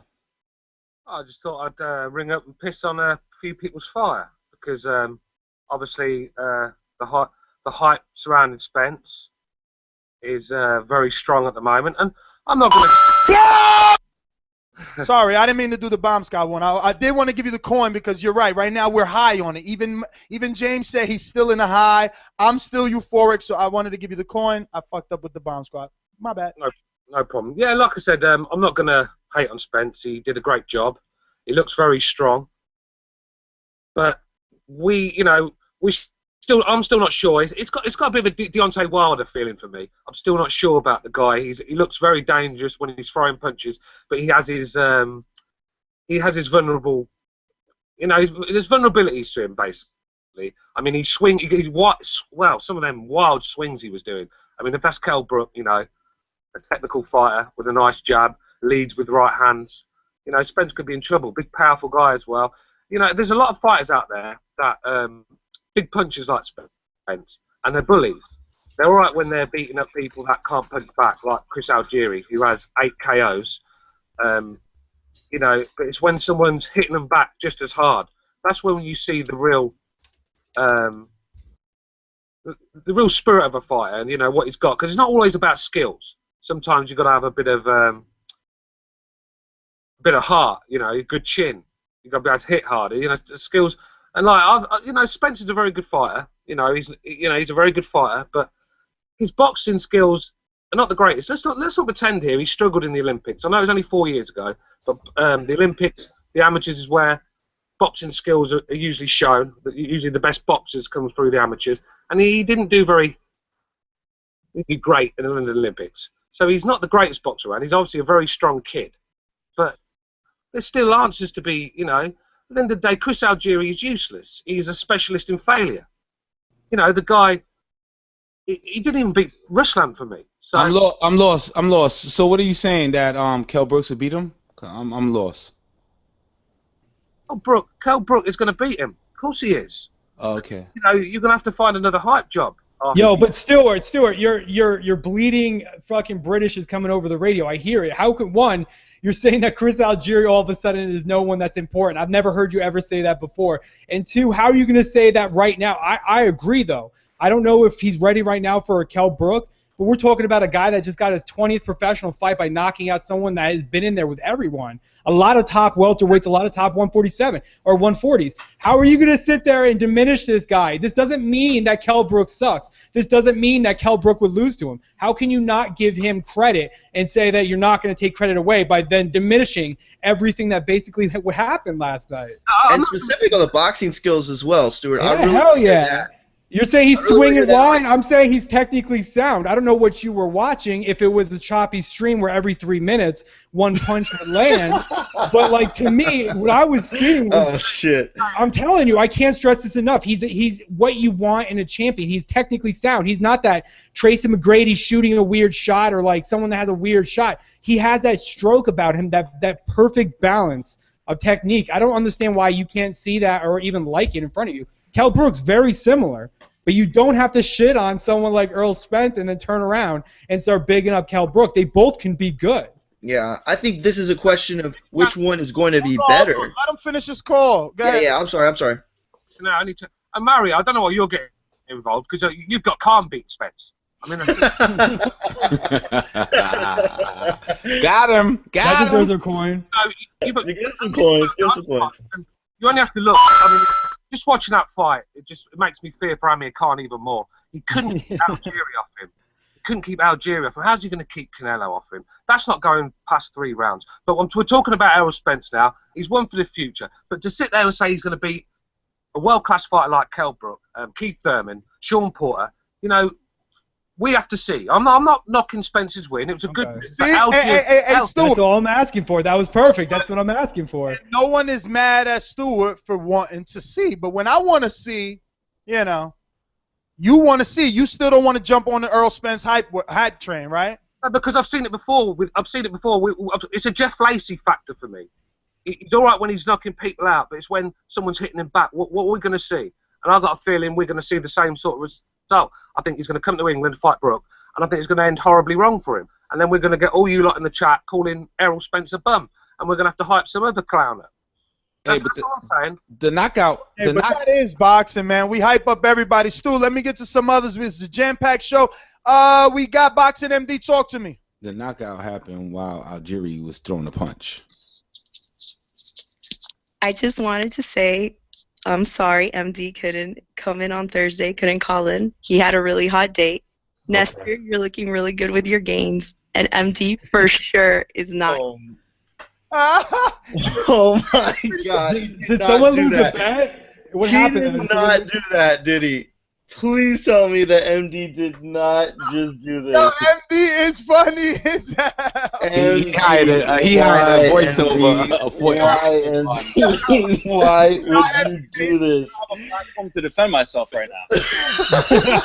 He hired a voiceover artist. This was the best thing I've ever heard on the show in the last 4 years. That was hilarious. MD, you're the man. And he told her that Ness looks good with gains. Ness? No, he's trying to get that pound for pound supporters. Ooh, 505 guy. Damn, MD, you did it. She wasn't even in your DM either. She was talking over the radio. That was good. She did sound sexy too. Yeah. She did sound like she looks. She sound sexy. All right, Enrique, I'm glad you approve of. I approve. MD is the man with the chick. Okay. But anyways, the only thing I have to say is I'm highly impressed with Spence. I didn't think he'd stop Chris Algieri, so I'll take Crow on that, actually. Give me Crow. I'll take it. You gonna give it to me? I didn't think Chris Algieri would win, but I thought he would somehow survive and not get knocked out. But honestly, Errol Spence looks very good. The only thing is I don't know if you guys talked about this. Like inside the ring, I think he's awesome. He definitely has what it takes to be a superstar. I don't think he has the personality to be a superstar. I don't know if you guys have touched upon that at all, but he seems like a nice guy, but he seems kind of bland. And I know down the road he might change a little bit, but like it takes a lot more than just inside the ring to be a superstar. So, maybe you guys could touch upon that and ask some of the callers about that. If you guys want to. I don't know. I think he has a bit of popularity, especially if you go analytically, he has a bit of popularity. It's actually odd because you're right. It's not like his personality is jumping out at you or anything like that. He's actually very, very reserved. It'd be in everyone's best. Humble too. Very humble, very humble. Yeah. And it would be in everyone's best interest to check out some of that behind-the-scenes footage, especially like the build-up to the fight, where he just talks about being with his daughter and, how he works. The fact that they don't got AC or heat in that gym. It's just straight Texas weather. Respect that. That's what they do in AZ. And let me tell you, it's hard and it diminishes your body. You don't want to move when you're sweating in 120 degrees. Terrible. Have you ever seen the video of Lomachenko training? He trains in like literally the same environment. You guys should go look that up too. Like, and maybe, I don't know, like I always thought that training in those type of environments aren't necessarily good for training, but I guess somehow you get tough from it, but whatever. I mean, whatever. No, I'll tell you what it is that when you're sparring 10 to 15 rounds and that heat is getting to you and that exhaustion's getting to you and you still have to fight through that, different from like a normal AC, that's where you're able to do it. It puts you through like an adversity, like just how tired you are. For you, I guess that you learn from that, and that's why I think it's the perfect way to do that. I don't like coaches that baby you. I like the coaches that yell at you and tell you what to do because this isn't a game, and that's why I love those environments. You put yourself through fire, you're going to be in there and you're going to be fine. And the one thing too is you build up an immunity to it. Like I swear, there's only people that have lived in heat can understand what you're capable of doing in the heat. And when somebody else comes, to the kind of gym or that kind of atmosphere, it's really a kick in the ass for them. I've seen it a million times. Like guys in great shape that can't handle being with in this kind of atmosphere. It's hard, but you build up an immunity to it. All right. Yeah, no, I feel you. But there's always that limit because obviously they don't want people getting hurt or injured or cramping up. Like death and football players who wear pads and all that shit in Florida. Because I live in Florida, so I know about the heat. So just because you live in Texas doesn't mean you're, I'm just fucking with you, Mario. But anyways. No, I know you live in Florida. I know you know about that. Let you guys go. All right. We got Cameron. What's happening? What's going on, brother? Yeah, I mean, I'm going to reiterate some of the things Stu said, but what Spence did impress me, I think, more than he impressed Stu. I thought he looked good. I've never been high on Chris Algieri on a personal preference, but I did think Spence looked quick and explosive. One asset that he does have that I was quite impressed with is his ability to keep the range, and then he uses his athleticism to close the gap really quickly, and then he unleashes the combinations and then gets back out of range. I think he's done that. I think he's very clever with that. I think he loads up on everything, which can mean he might be open to hooks, especially, but he can get away with it at the moment. I think if he fights someone like Kell Brook, I think it might be a bit too early right now. I think one thing that Spence does need on a final note is a chin test. I think maybe someone like Diego Chavez next would be a good fight for Spence. Cameron, don't you think that if he fought Diego Chavez with the the way in which his resume looks on black and white, that people would have exactly the same kind of response that we got from our last caller saying that Chris Algieri was on the down, and you're saying that Chris Algieri was on the down? Wouldn't that just be another guy that isn't proving something to you? Well, Chavez, I mean, personally, I think Chavez is from what I've seen against, he gave Furman trouble. I had him beating Rios. Against the top other guys, he's shown that he can hang with them. Whereas Algieri, for me, I mean, he beat Provodnikov in a close fight. He got put around the ring like a yo-yo by Pacquiao. He looked good against Khan. But I don't think that's the fact that Algieri looked good. I just felt like the fact that made Khan look worse. More so. I think Chavez is, let's be fair, in my opinion anyway, outside of the champion, Chavez is probably one of the best welterweights. I mean, when Kell Brook was scheduled to fight Chavez last year, all of us were praising that fight. It was not a bad fight at all. So for someone like Spence, it's going to be even better fight at this point, I think. I just feel like Chavez is the right opponent that's going to give Spence, is going to let him allow himself to become more seasoned against it. I think he's that type of opponent. But yeah, that's all I've got. I think I would like to see that fight. I think that's probably the right fight for Spence before he fights someone like Kell Brook. Well, all right, Cameron. Thanks for calling in. We got, who do we got over here? Where's it? Matt, who we got? Wood, talk to me. Hello. Where is he at? I'm on. You on, but we hardly hear you. Oh, yeah. Sounds like he's getting his hair done. Well, we can. Yo, man, can you hear me now? No, man. Wood, you getting your hair done, man? Monster, I'm going to you.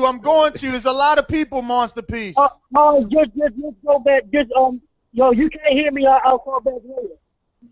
Yo, he sounds like he's from the Poltergeist, guys. Wood, walk towards the light, bro. Walk towards the light. All right. Georgie Dampier. Hey, what's going on, fellas? What's up, brother? Mario, James, Neff. What up? Casual. Oh, yo, my bad. Casual. I didn't mean to leave you out. Thank you. Yeah, good fights. I mean, the only ones I really got to catch live was the Algieri Spence. I'm a little disappointed, honestly, in Algieri's performance. I mean, not that I picked him. I obviously knew that Spence would win this fight. But I just thought he would do, a little bit more. I mean, he just let Spence just blow up his spot. I mean, I don't know. And at the end of the fight, he was talking about he had several game plans. I don't know. He's comical when it comes to shit like that. If his game plan wasn't just to at least be a bit more authoritative with the jab, then I don't know what the game plan he could have been doing. But mainly, I wanted to talk about, though, I don't know if you guys get to catch the face-to-face with Max Kellerman last night. It Definitely came on, not. I missed it. Amir Khan and Canelo. Yeah, I haven't seen it yet, but I've heard some iffy reviews about it. People are saying time's ready for that to be done. I'm sorry, I didn't hear you, James. Oh, sorry, my bad. I think it was the echo. But anyway, I've been hearing the reviews about it. They're not too good for the Canelo face-off. Well, they said just about everything you would expect. Khan's delusional himself on pretty much why he thinks he can win this fight, and for some reason, because he was younger, his chin just grows iron within 4 years, and that he's not going to get knocked out by a bigger puncher and a stronger puncher in this fight. But one thing I wanted to note actually about that was Virgil Hunter, and my assessment of him. If it's not Ward, it's not success. He doesn't really seem to give. I mean, he's a good trainer, and I'm thinking it's maybe just the relationship he has with Ward, or maybe just Ward makes him look that much better. But because he's sitting here describing things that Khan can do to Canelo that can win him the fight, and Khan doesn't do any of that stuff. He's talking about, he's a good thinking puncher and a plotter, and we've always known Khan to be that high volume, high intensity puncher, in and out, real darting attack. And out of the whole thing, I'm just kind of mad that Max didn't really push more on Canelo's weight. I mean, he talked about it's been rumored that you go up to 180 at night, and Canelo said he's never done he's never done that in his life before. But in his answer, he did say that he's going to be floating maybe around up to maybe 170. And he talks about how he has to take this huge preparation through weigh-in and basically hydrating the next day, which just even shows even more on, you know, how much he has to kill himself just to get to 155, which is just a crock of shit. I mean, he's really just holding that damn belt ransom. But yeah, that's pretty much it, guys. That's my call. Thank you, George. Thanks for calling in. Let's take it out to San Francisco 415. You're up. What's up, fellas? Can you hear me? Loud and clear. Appreciate that. I've been waiting to burn all day. First of all, I want to say thank you to Igloo for that dope on-demand podcast. That heavyweight conversation was tight. I appreciate the knowledge and the entertainment on that as well. And I have, when the dust settles, I have Joshua coming out of all that, but it'll take a minute for him to get there. Secondly, great fight. Errol Spence, spectacular performance. Hard to the body, accurate to the head. Look great. I will say this. I think y'all need to pump the brakes, though, on how he can beat every welterweight now. Come on now. Before the fight with Algieri, I don't think anybody would have said, I'll favor him over everybody at 147. So San Francisco. I think he's good. San Francisco. So give us who you think can definitely beat him. Yeah, that's the question real quick. Let me explain it to you. Hold on real quick. Let me explain to you. It's not about Errol beating these other guys. It's about who easily, for sure, without a doubt, beats Errol. That's the question, because I'm not saying that Porter – that Errol beats Porter. In fact, I think Porter's is I would have him the slight favorite right now over Errol. I think, but anyway, go ahead. Yeah, no, I've got all the legit the guys who started at 147 or above. I put them over Spence right now. So Thurman, Porter, and Kell Brook. I think I would put Pacquiao over him too, but I'm not as confident about that one there. But I just think I don't want to diminish what he did because he looked dominant in that fight. But at the end of the day, Chris Algieri was not a top 10 welterweight. He's arguably a top 15 welterweight. And I think we can't let that performance propel Spence to a spot where he hasn't really arrived at yet. Man, you don't think he's arrived yet? Is that what he said? Not at where folks. No. Not at where folks are trying to put him after this performance. Like I said, it's Lou DiBella and the rest are saying who in the welterweight division can beat him. I think a lot of people can beat him. I think he's top 10 now, but you got to beat some better fighters first before you get him up there saying that Kell Brook's the only one who can fool with him and he's going to beat the rest. Well, let me. I mean, this is the thing, though. Like, last night was his coming out party. It has to be said that he's a player now. Like, that's, I think, all anyone's really saying is he's a player now. He before this, he was winning prospect of the year. So you don't consider him a player, at least at the welterweight division? I mean, at least amongst the names? So Mario, who does he have to beat? He's absolutely a player. Who does he have to beat to impress you? Player. Okay, go ahead, finish. I said, who does he have to beat to impress you? No, he's absolutely a player, but that's not what folks are saying today, and that's not what Lou DiBella was saying last night. DiBella and folks today on these calls and on Twitter are saying he's the man at welterweight, and maybe Kell Brook can beat him. I think he's great. I think he showed a big-time ability to go to the body last night, but keep it all real, Chris Algieri cannot punch. So Spence stood in the pocket without fear and hammered him like I knew he would. I'm not saying Algieri's not a good fighter. He is, but he's not a top 10 welterweight. So I'm saying let's get him in there. Let's get him in there with Jesse Vargas. Let's get him in there with somebody. I think he'll beat Vargas, but at least there you're in somebody definitely in the top 10 and work your way up to a Keith Thurman or a Sean Porter. I'm not taking nothing away from Spence, but we got to pull back on that is all I'm saying. Jesse Vargas. So Jesse Vargas versus Algieri is a 50-50. That is agreed. I agree. Good point, man. He made a good point. Monster Piece, you're up. Finally. Finally. It's a lot of people.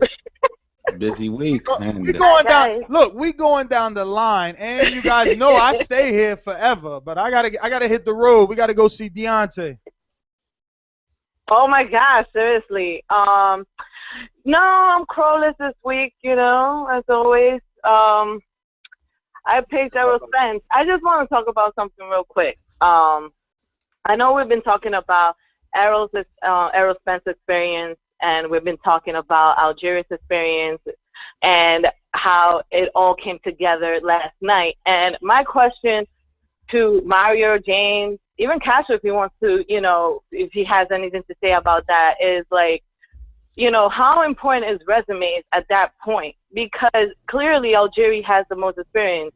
Not only was he, you know, not only did he get in the ring with Pacquiao and someone like Khan, and Pavanica, but he also used to be a former kickboxer. So this guy, you know, has some experience over Errol Spence. I don't know how much, but he does have more in the pro than Errol Spence.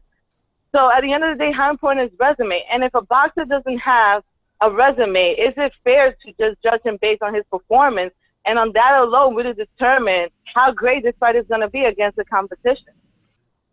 I think you nailed it on the head there. I mean, realistically, it's kind of a combination too. I think that resume is kind of like a catch-22 because like, look at someone like Provodnikov. He doesn't hold a major win over someone huge, but you know every time he gets in there, he's going to be hard. And that's what I think Chris Algieri was, and that's why I enjoyed this test. But on Thursday, I was saying that, you know, credit to Errol Spence for taking such an awkward fighter because he was. I mean, even with Manny Pacquiao not knocking out Chris Algieri, and you could say he did what he did, he didn't look like the way Errol Spence did in the entire fight. There was never a point where Manny Pacquiao was just utterly controlling, dominating, and just pushing him from post to post. He was winning the fight, obviously, but the way it was happening, with Errol Spence anyway, it was just great. I just loved seeing it. So I think there is that kind of gray area. Mario, I'm sure you could weigh in a little bit more, but it's not all resume and it's not all eye test. There is that kind of fusion that needs to come together on both of them. Absolutely. James hit it perfectly on the head, Monster Piece. But I will say this, though, specifically regarding last night's fights, you can't get caught up in where these guys have been, like, recently. You have to remember that the amateur pedigree that Errol Spence brought into the professional ranks already had him at a much higher caliber of fighter over Algieri. Regardless of, you know, how long Algieri spent as a kickboxer, I know he did a lot of it's a like Russian type of jiu-jitsu too. He did a lot of other things. It's never going to prepare you for this one specific attribute or this one specific genre of fighting. So when it boils down to, you know, what we were looking at last night in terms of Algieri, he's been in the ring with Pacquiao and guys like that, it's not going to be the determining factor when you look at the pedigree of a fighter, because that amateur pedigree ultimately is what shapes and molds who he becomes as a professional. So Earl was already at a step above, but I understand what you're saying. It's never an exact science. To me, resume can make you look great, but standing out, Errol Spence was outstanding yesterday. He showed us more than what Pacquiao showed us against Algieri, more than what Khan showed us against Algieri. So to me, resume does matter, but in this case, Errol Spence showed you another caliber of fighter, and he's the truth, and that's the reason why we're like, who can beat him? And is it Kell Brooks? Is it whoever else can be named in welterweights? Because right now, no one called in and said any name that could possibly be a threat to Errol Spence. And I don't think there is a name out there that we could think of, to be right honest. And I believe that this is what's going to happen. And if anybody wants to disagree, that's fine. I just think that Spence is going to be avoided. I'm just going to flat out say it. Even if I sound like a hater, even if I sound like I'm delusional, I think he is going to be avoided. I hope that his camp is willing to make the sacrifices in order to get him in there with the best fighters. But I have a feeling that he is going to be an avoided fighter. He's going to end up fighting a whole bunch of bums. And then when that happens, you're going to get callers calling in and eating all that shit up and not looking at, okay, you saw what Spence is willing to do. No, you saw him last time when he fought Algieri. Nobody was able to say who can beat this man. However, fast forward a year later, nobody wants to fight him. All of a sudden, I don't want to hear people saying Spence is a bum. I want people to really give this man the credit, because last night we make such a big deal about resumes. We make such a big deal about names. He got in there with someone like that. He may not be the best fighter in the world, but he got in there with someone like that. So I don't want people to call in and discredit this man for what he was able to do last night, that another fighter that is in a much bigger caliber than Spence, or a much bigger fame or experience that Spence wasn't able to do. Are you a bigger Errol Spence fan now? For right now. Are you a bigger Errol Spence today than you were on Friday? Oh, absolutely not. I've been following Spence. Bigger is the question. Like, I've been watching a couple of his fights. But I don't think I became a bigger fan. I always knew this guy was a problem, just like I know Crawford is a problem right now. I didn't.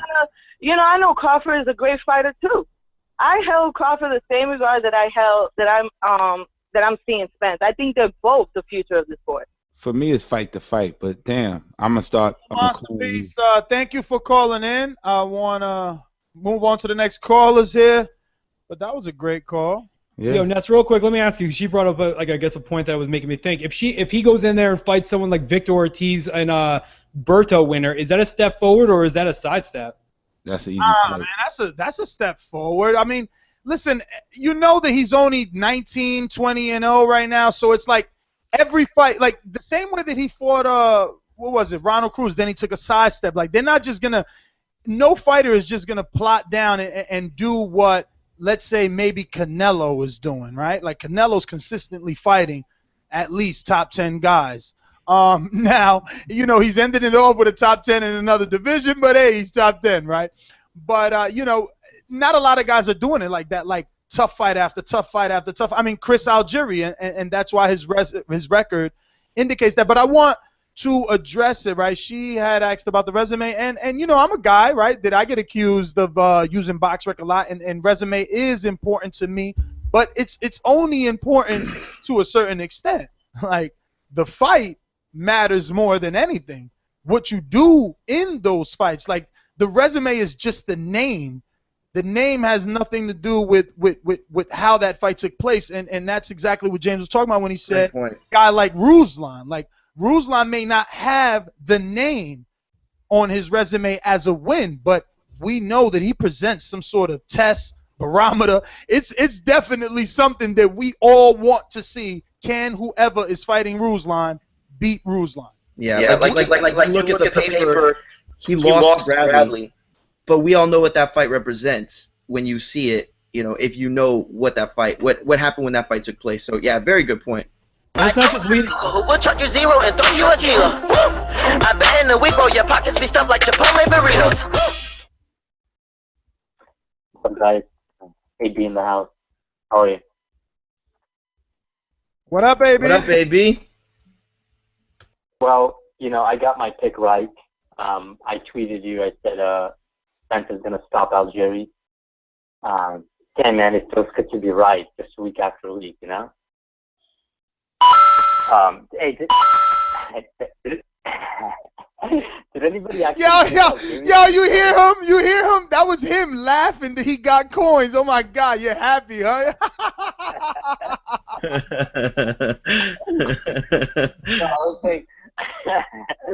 I'm saying, did anybody pick Algieri? Oh yeah, wasn't that Mario? Mario? I didn't. Why you keep telling people I picked Algieri, man? I'm saying other callers. Just some callers. Oh no. Yeah, there was a few people. There was definitely a few people that called in and said Algieri was going to give them a business. Yeah, they definitely did, but they're not calling in today. Hell no, they're not. They've been ducking. Yeah. It was Randall, right? Randall from Tampa. No, I'm bullshitting. Go ahead, AB. My bad. Here's my take on this. I was impressed with the performance. I'm going to basically say that I think Spence, the top three guys in welterweight right now are Keith Thurman, Errol Spence, and Kell Brook. I want to see all these guys fight. Errol Spence just called out Kell Brook. Okay, so let's see if Kell Brook takes the fight. If people are saying that so-and-so beats Errol Spence for sure, well, let's see them take the fight. I guess you could put Garcia. Do you think he takes it? You know what I mean? Do you think he takes it? What? Do you think that Kell Brook takes it? I think it's a 50-50. No. I mean, do you think that I mean, by do you take it? I don't mean do you take the win. Does he take the actual fight? Let me say, I doubt it. I doubt it.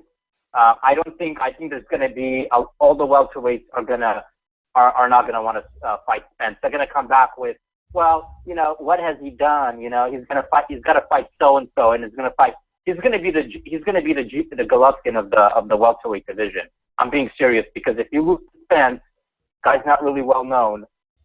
It's a huge risk. I mean, not exactly like Golovkin, but what Golovkin was early in the stages. You know, Spence is going to be, you know, at this point, I think a lot of people are not going to want to fight him in the welterweight division. And basically, the reason why I'm saying this, first of all, number one, he has very good defense. Okay, he has good footwork. He's got power, and he's really good on the inside with his body punching, and you know, do angles. He'll go to the left, he'll go to the right, you know, and like you'll turn around, he's behind you, landing a body shot. You know, he can walk you down like that, and it's extremely difficult. Like if you're not landing on him, he's just gonna keep walking you down. I got AB. It's 9 o'clock. AB. I gotta jump on this road. I gotta get all the way to Alabama, bro. I'm gonna move on. I want to present a question real quick to the panel. 140, 147. Crawford versus Spence. Eventually, Spence, when they get up to it. I'm higher on Spence right now than I am Terrence Crawford. Good fight. I would call that a good fight. I respect Crawford. I respect Spence as fighters. That's a hard one to pick against. Spence would be too big for him right now. Spence would be too big. Let me get a few others before we get out of here. But does it matter? Can it happen right now without at a catch weight? Do you guys want it right now or no? No catch weight. I'm done with catch weights. Woo! I don't care. I'm a casual. I'll tune in. Let's do this. It's Baltimore, gentlemen. The gods will not save you. Yo, can you hear me, yo? Damn, why you always in the mess hall? He always like in the mall. What's going on, Wood? Oh, is it not a noise? Just a little bit, but fuck it. Let's do it. Talk to me. Oh, man. Just try to keep my pressure down, you know? Yeah, now you in the bathroom, but go ahead. Try not to give myself a fucking stroke. Kill one of these niggas. But look. He really in the mess hall. Telling motherfuckers that all these niggas is scared to fight Spence. True. Same thing. These niggas are scared to fight him. Now they gonna come up. Now I want to know what Steve they gonna come up with next. What Steve they gonna come up with next?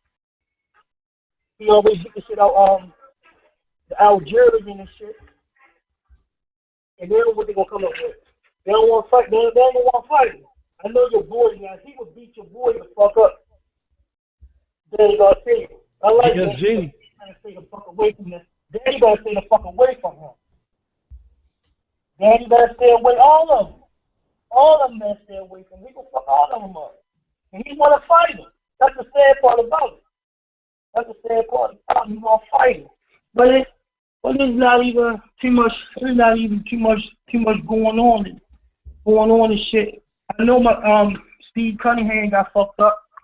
I knew he wasn't gonna beat the Neanderthal. I knew that Neanderthal was gonna fuck him up because that Neanderthal beat the other motherfucker, Huck the fuck up. But that's all. I got my two fights right. So I know you about to head out on the road, man. So I'm gonna let you go, man. But everybody be cool. You feel me?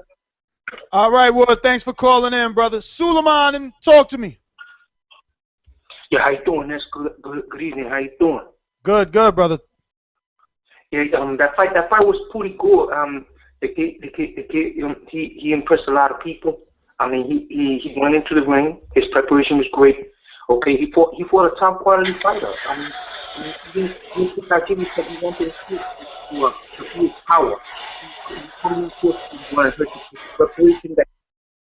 Suleiman, you got a lot of background noise. What's going on?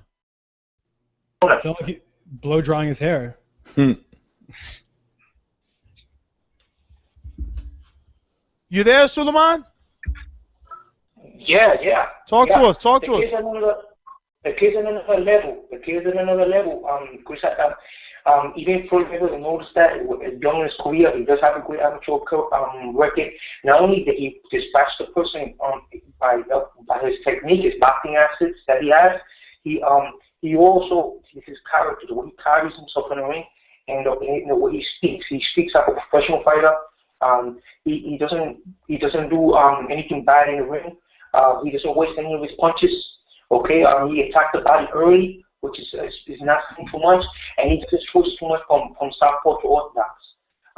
He's going to be a great watch in the future, but in order for him to fight for the caliber fight, he's going to have to get a world title. So that's why he's aiming to go for Kell Brook, because Kell Brook's been right for a minute, but nobody want to fight him. So if he takes that belt, then he could create other venues for himself. Also, the Steve Cunningham, that fight that guy, he didn't switch from southpaw to orthodox. Suleiman. He dropped. Man, you got too much. You like in the hallway, brother. I can't do it, man. I tried. I love you, man. Try again. Stay out the hallways, man. Stay out the hallways. He forgot to mention Derek in the corner. Yo, what's going on, Boxing Voice? What's up, brother? Cruise Control. Yeah, I saw the fight with, first of all, I got to take some crow for that Steve Cunningham fight. One moment here. Crow's on the delay. I'll make it real quick. To answer the question, yeah, I just looked at the welterweight list. They got what you call it? They got Amir Khan like number 2 or 3, Keith Thurman number 4 or 5. But I don't think anybody's beating Errol Spence, man. The only reason why is because nobody in that division is applying that kind of body work. Like, that body work goes a long way. I mean, what y'all think? Oh, no, that body work is what's causing everybody problems. It looks like that's how he's chopping them down. I don't see Keith Thurman going to the body. As a matter of fact, he got hurt with a body shot by what's his face? Collazo. What's his name? Yeah. He got hurt by a body shot, and then Sean Porter. I haven't really seen Sean Porter take a body shot, but I don't think anybody's going to walk through Errol Spence. He fights tall. He knows how to use the ring very well. He's like a bully. His body punches are kind of like George Foreman-ish to me. I mean, he throws them shits from like down, must be a Texas thing, down in Houston. I don't know. But anyway, y'all have a blessed night. One. Thank you for calling in, brother.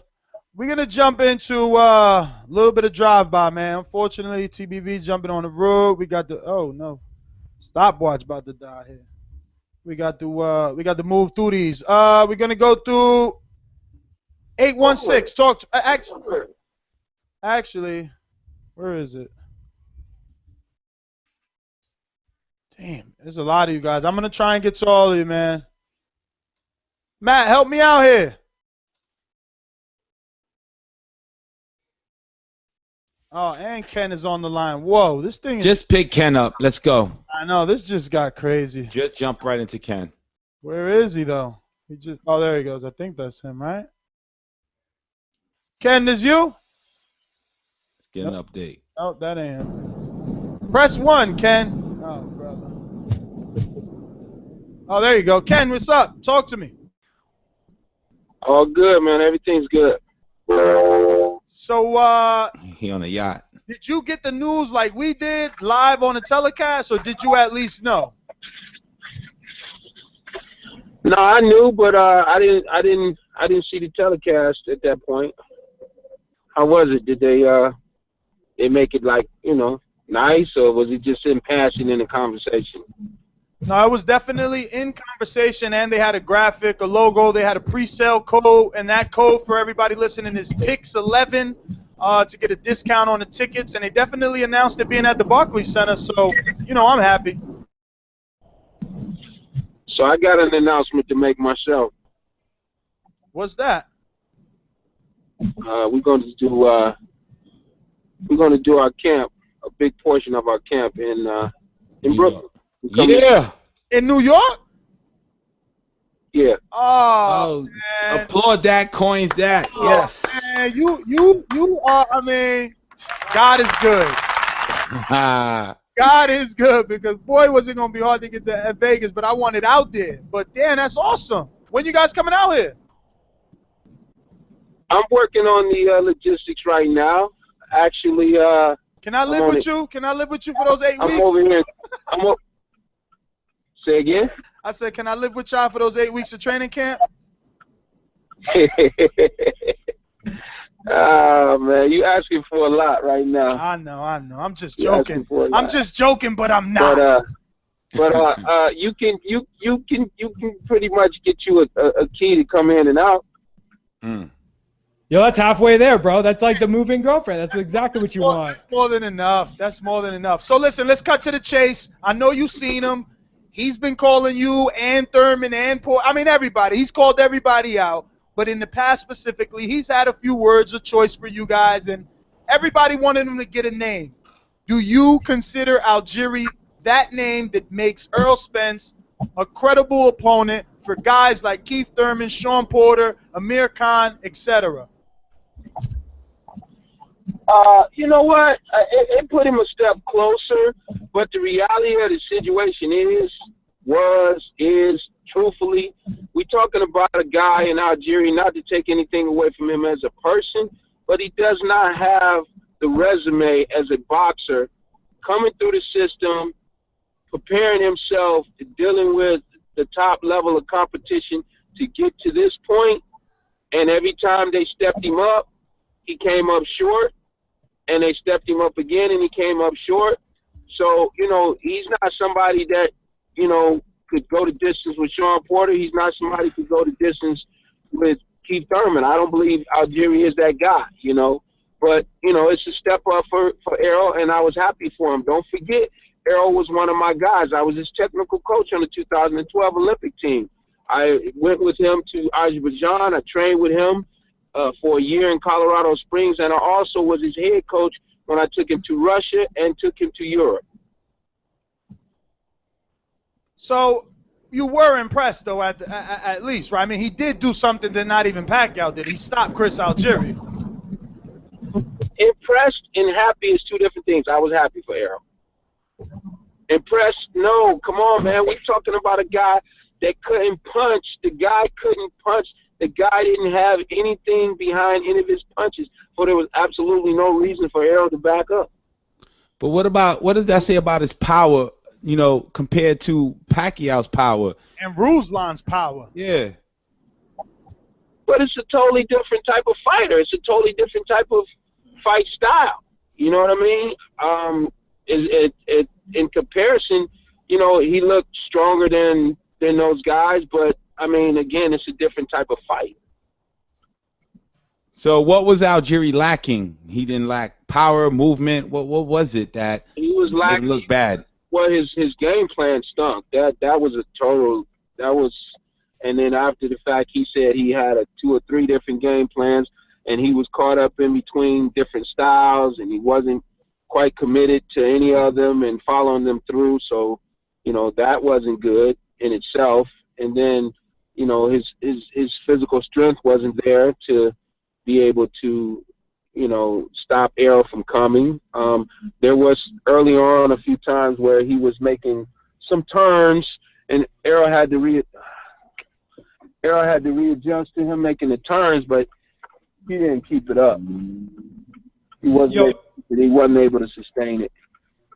So, Ken, the big question of the hour is obviously who is calling out Kell Brook. You've been in the ring with Kell Brook. Is it too early for him, or do you think if he gives it another year and a half, he might be able to be that guy that is able to beat someone like Kell Brook?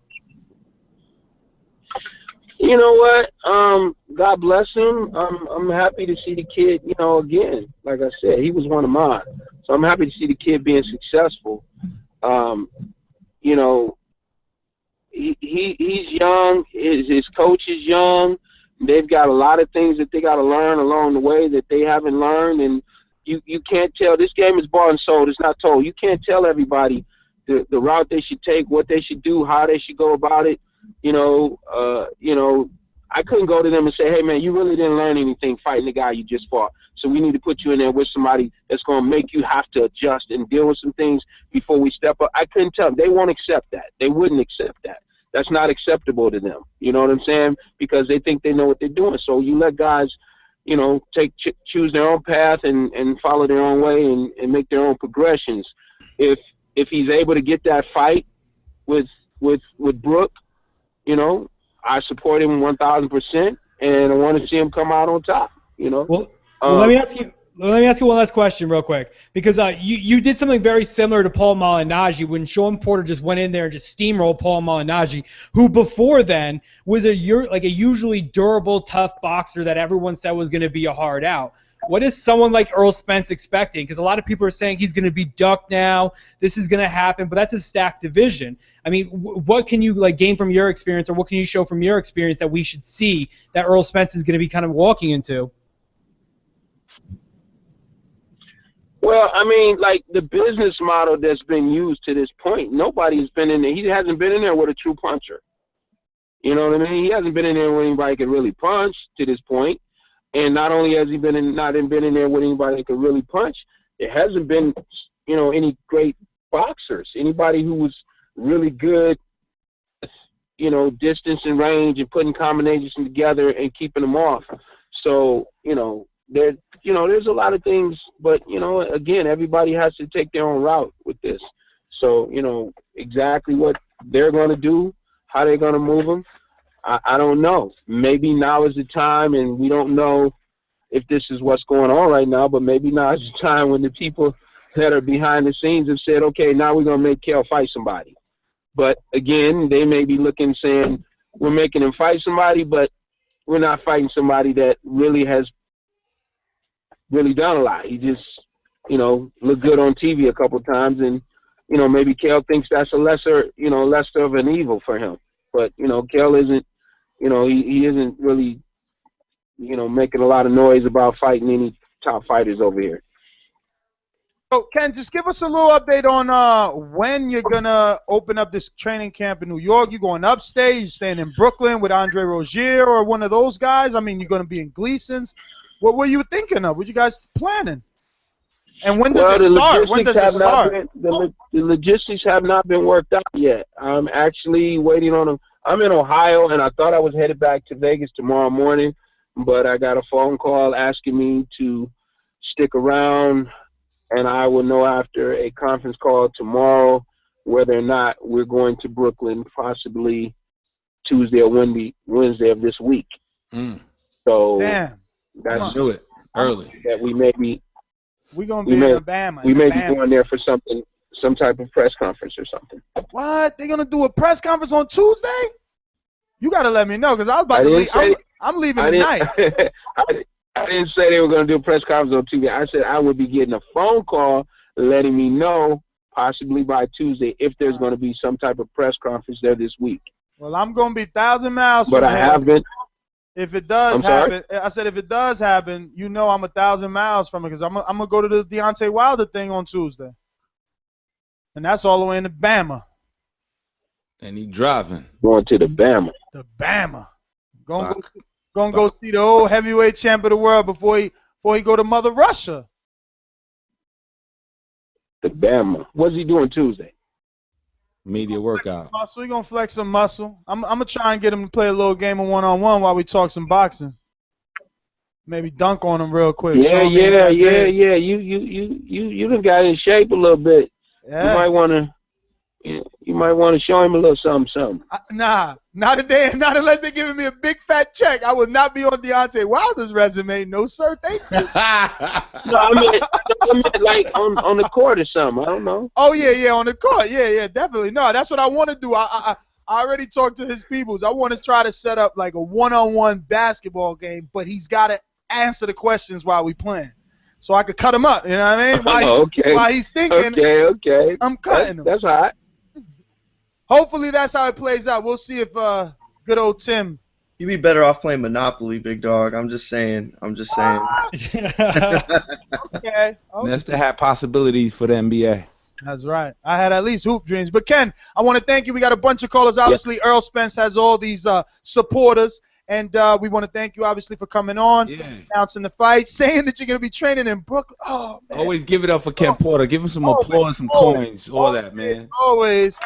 for being Yeah, you know, Kiki, good sport.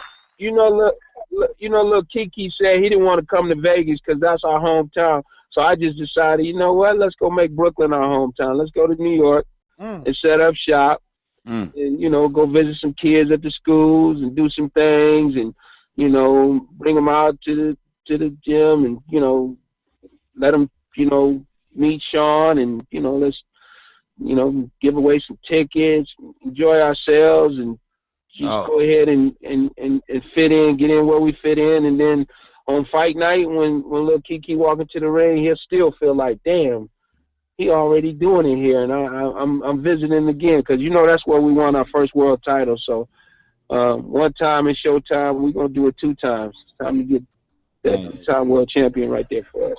Brooklyn is definitely neutral. Thank you for calling in. As always, can't wait to see you guys. Hey, man. What a sign-off. I just noticed he said Kiki. That was Who's Kiki? It's Keith Thurman. Oh, made him sound like a stripper, bro. Little Kiki. Talk, yo. Real talk. That was like, When these type of trainers collide, the Angels, Derrick James is in there. I mean, I like Derrick James a lot. He dropped it. Listen, Derrick James. Listen, Porter Thurman. That fight. I mean, Porter Spence happens. Is gonna be some shit talking. Because look, you was there, Enrique. You know we ain't privy. We ain't privy to say what we know. But yo, I think there's gonna be dirty laundry. He dropped lessons. If Errol Spence fight anybody with a big name, according to what we heard. And that's the thing too. And that's the thing. Listen, I've been with Derrick James in getting ready for fights with other fighters. Like, don't get it twisted. He is not a one-trick pony with Errol. He got Rob Brandt too. Take guys, that no one's heard of and bring them up. He's revived certain fighters' careers, and I'm not gonna put anybody on blast, but he has done things with guys that everyone else thought was hopeless. This is that's real all. trainer. Don't take away from the Porters, especially Ken Porter. Very never. Loyal guy. No, Ken is probably right now the #1 trainer at bringing a fighter to peak. I truly believe that. He's the best combination. Yeah, let's go. We got Joey in Indiana. Yo, what's going on, Ness? Hey. What up? All morning, man. Hey. Let's talk. I'm gonna get the pre-sale, though. I'm ready for this. But Let's do it. real quick, I know we're gonna drop by. I called it last week, man. I knew this was gonna be Spence's coming out party. Everybody's talking about him, man. So I'm excited about his future. To answer your question, though, you asked the callers, what 147 pounder could beat Spence right now, and for me, it's Keith Thurman. I still think Keith Thurman will knock him out. Going out to that's the fighter that impressed me. Not out of the whole weekend's fights, man, was your boy, the sniper, Puerto Rican, man. He did a boxing. That was a boxing clinic last night, dude. I mean, don't get me wrong. Spence's performance, that knockout was great. But man, the sniper. Hey, dude, Joey, he was in great shape. Joey and my panel. Yeah. Have you noticed how Stewart called in and didn't mention the peep about that fight? Wasn't that Stephen Smith? I didn't watch it. That's why I couldn't rub it in. Yeah, no, I watched it.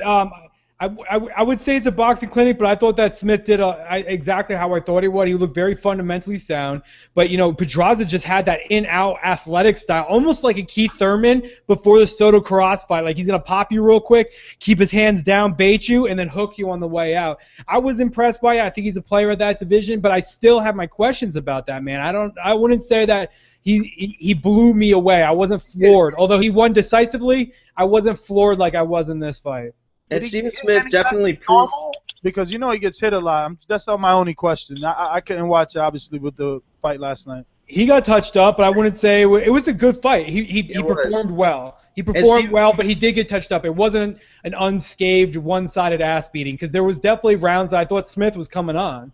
Yeah, definitely. And I will say real quick, Stephen Smith proved that he can be a player. Even if he isn't a guy that's going to take over the division, he's a guy that you want in there tough with a lot of fighters in that division, I promise you. His will never broke. I love that. Never. Talk to me, Joey. Let's wrap it up. We got a lot of others here.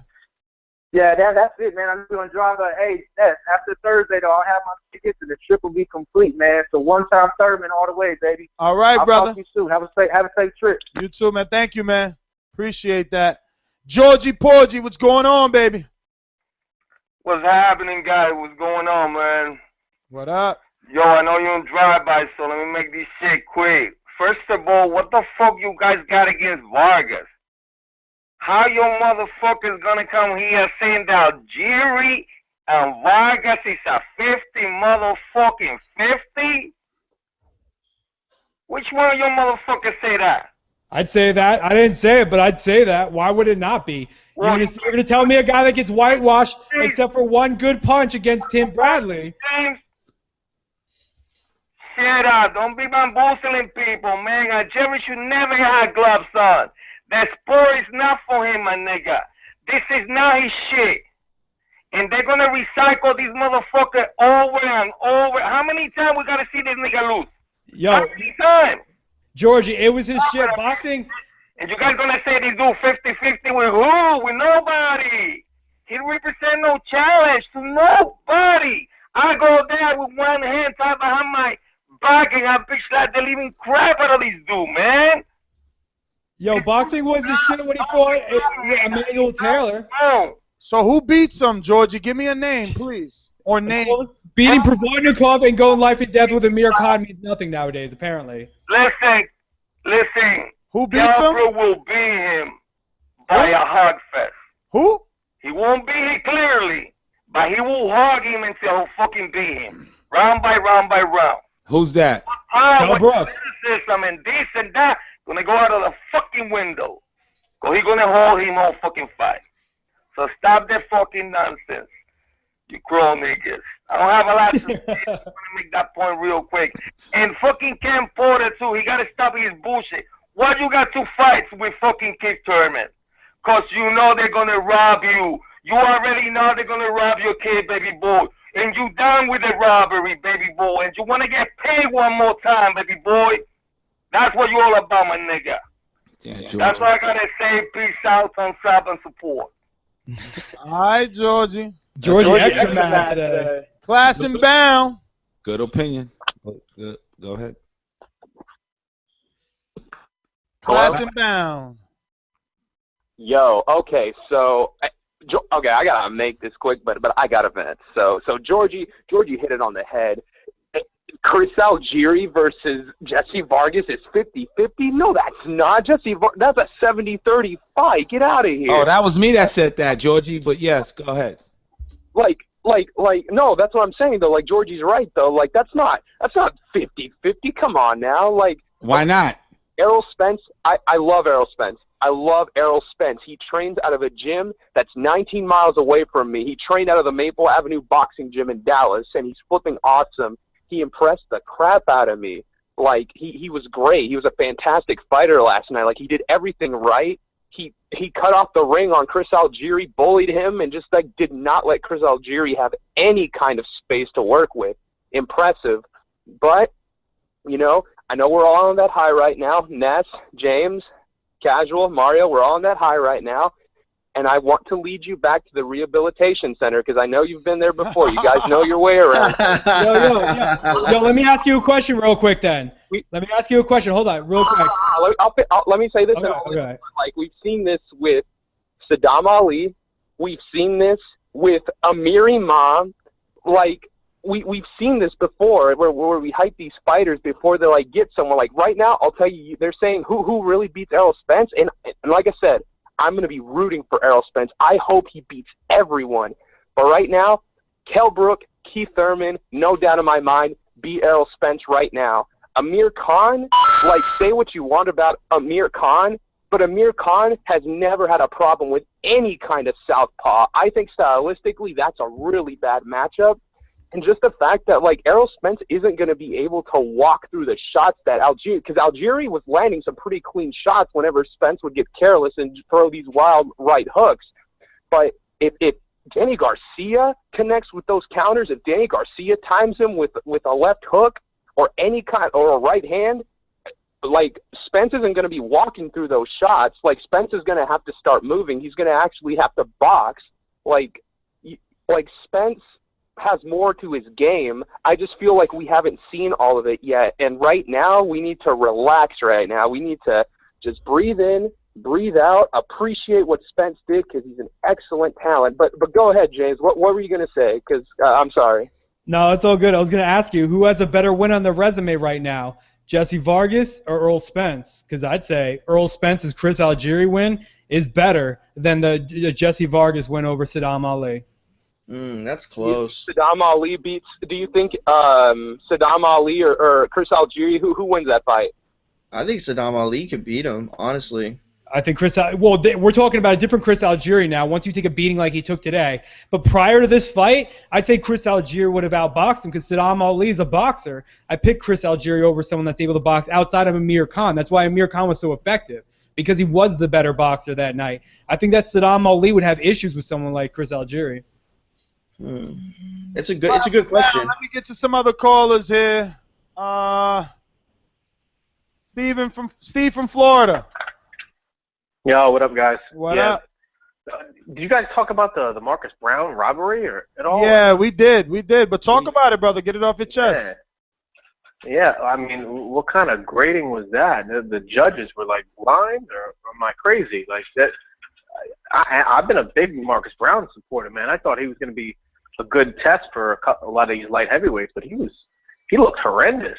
And whatever that dude's name looked really good. Yeah, I've never heard of him, but he's a legit contender now. Hot Rod. Yeah, Hot Rod. What is it? Radijilijic Kalarjides. He showed me. Even I practiced that thing like 20 times back. It's on tape. It's on tape. But, to the judge's defense, it was a split decision. I did have it, Hot Rod, by 6 rounds. Yeah. So you're right, man. It was a robbery. I share your opinion. The first round, they called it a knockdown, but, I mean, it was clear it wasn't a knockdown. He just kind of got his foot stuck a little bit or something.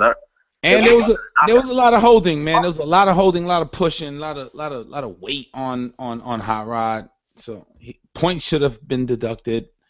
Yeah. Yeah. I mean, was it not clear, or am I crazy?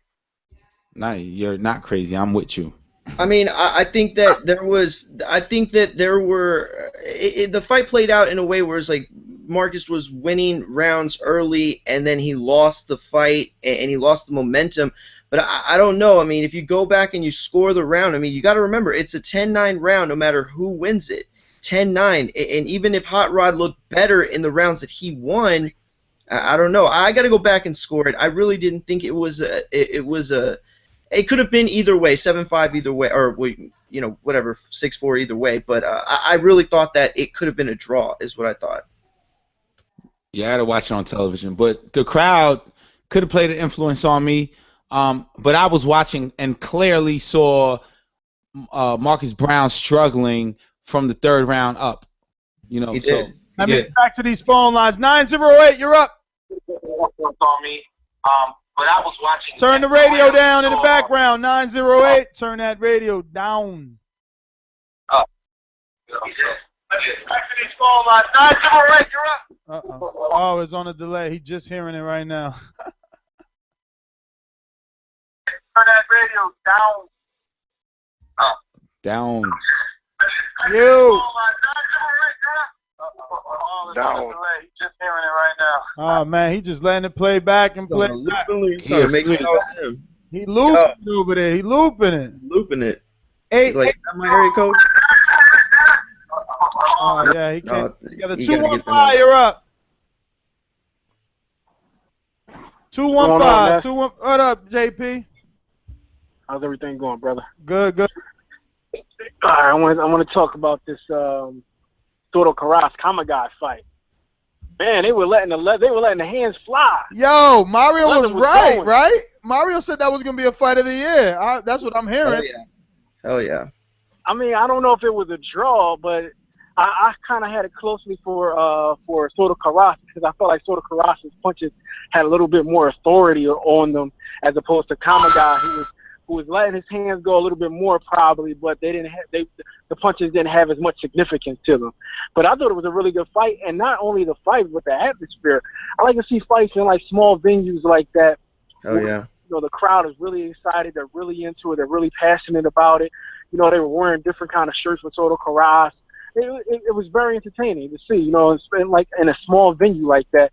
And I think that's the whole Ring TV Live thing. I think it's really good for a hardcore boxing fan because basically we don't have Friday night fights anymore. So this is kind of taking the position of the Friday night fights where we get to see a lot of the prospects. Like on this particular card, you were able to see Shabransky, who beat Yuneski Gonzalez, I think, you know, sometime in December. And he, you know, he had a little tune-up fight that kept him busy before, you know, he maybe gets a big fight maybe this summer against Kovalov, or maybe he takes on Andre Ward this summer. So I like this type of platform, and the stream is high quality. It's in HD. You know, the commentating is really good because you got hardcore commentators and with Fisher there because you know with Ring Magazine. So I really like it. I like that type of platform. I like when you have more availability to boxing. I've also been looking into some of the ESPN cards that's coming up. Now, I guess that's what they're going to turn the ESPN Friday Night Fights cards into are basically going to be showcases. Because I saw Better Beef is going to be headlining one card, and they have somebody else headlining another card that's coming up in June. So I guess they're going to be like showcase fights. And I guess that's what PBC is turning into because this Errol Spence Jr. Algieri fight was a showcase fight. Because Algieri, man, he's done. He's washed up. Man, I mean, from all the beatings that he's taken over the years, whether it's been from Pacquiao and other additional fights, you can say it's rarely wearing on this guy, man. I don't know if Spence really will have. I don't know. I don't know if he's durable enough for Kell Brook. I think if he gets in the ring with Kell Brook, I got Kell Brook winning 8-4. I think Kell Brook will probably win easier than when he fought Sean Porter. Because I don't know if he's durable enough. He just seems real slight of the frame or something. Like he doesn't have enough bulk to him in his upper body to be able to take on somebody that's as strong as Kell Brook is. Like Kell Brook is bull strong. Like you're not gonna be able to move that guy in the pocket. And I think if they get in the pocket, I think Kell Brook will be easily be able to move him. You know, I don't think it'd be similar to the fight where he had Sean Porter, where he felt he had to grab on to Sean Porter because Sean Porter's bull strong. I don't think Spence is bull strong. I think Spence was able to just sit back and tap Algieri. I think Algieri from the first round on felt that little power, and he wasn't really going for it for the rest of the fight. I think he knew he was in for too much. Yeah, power neutralizes, bro. So yeah, Spence is ready for Kell Brooks, in my opinion. JP, let me get to some others, baby. I gotta hit this road. 612, let's go. Yeah, what up? What up? What up? Yes, DJ. DJ, what's going on? Oh, not a thing. Man. I know you got to hit the road and everything. See Deontay, you know what I'm saying? Big up to him and his fight coming up with Protection. Can't wait to see that. But anyway, I want to talk about the Spence fight, you know what I'm saying? Because I thought it was dynamic. And honestly, it wasn't best for Errol Spence because it showed a lot of what he could do, what others could not. And honestly, Algieri is a kid fighter. He has a very different style. It's very different in the sense of he adjusts to each fighter. So it was going to be unique to see how he handled that, and Errol Spence handled that very, very well.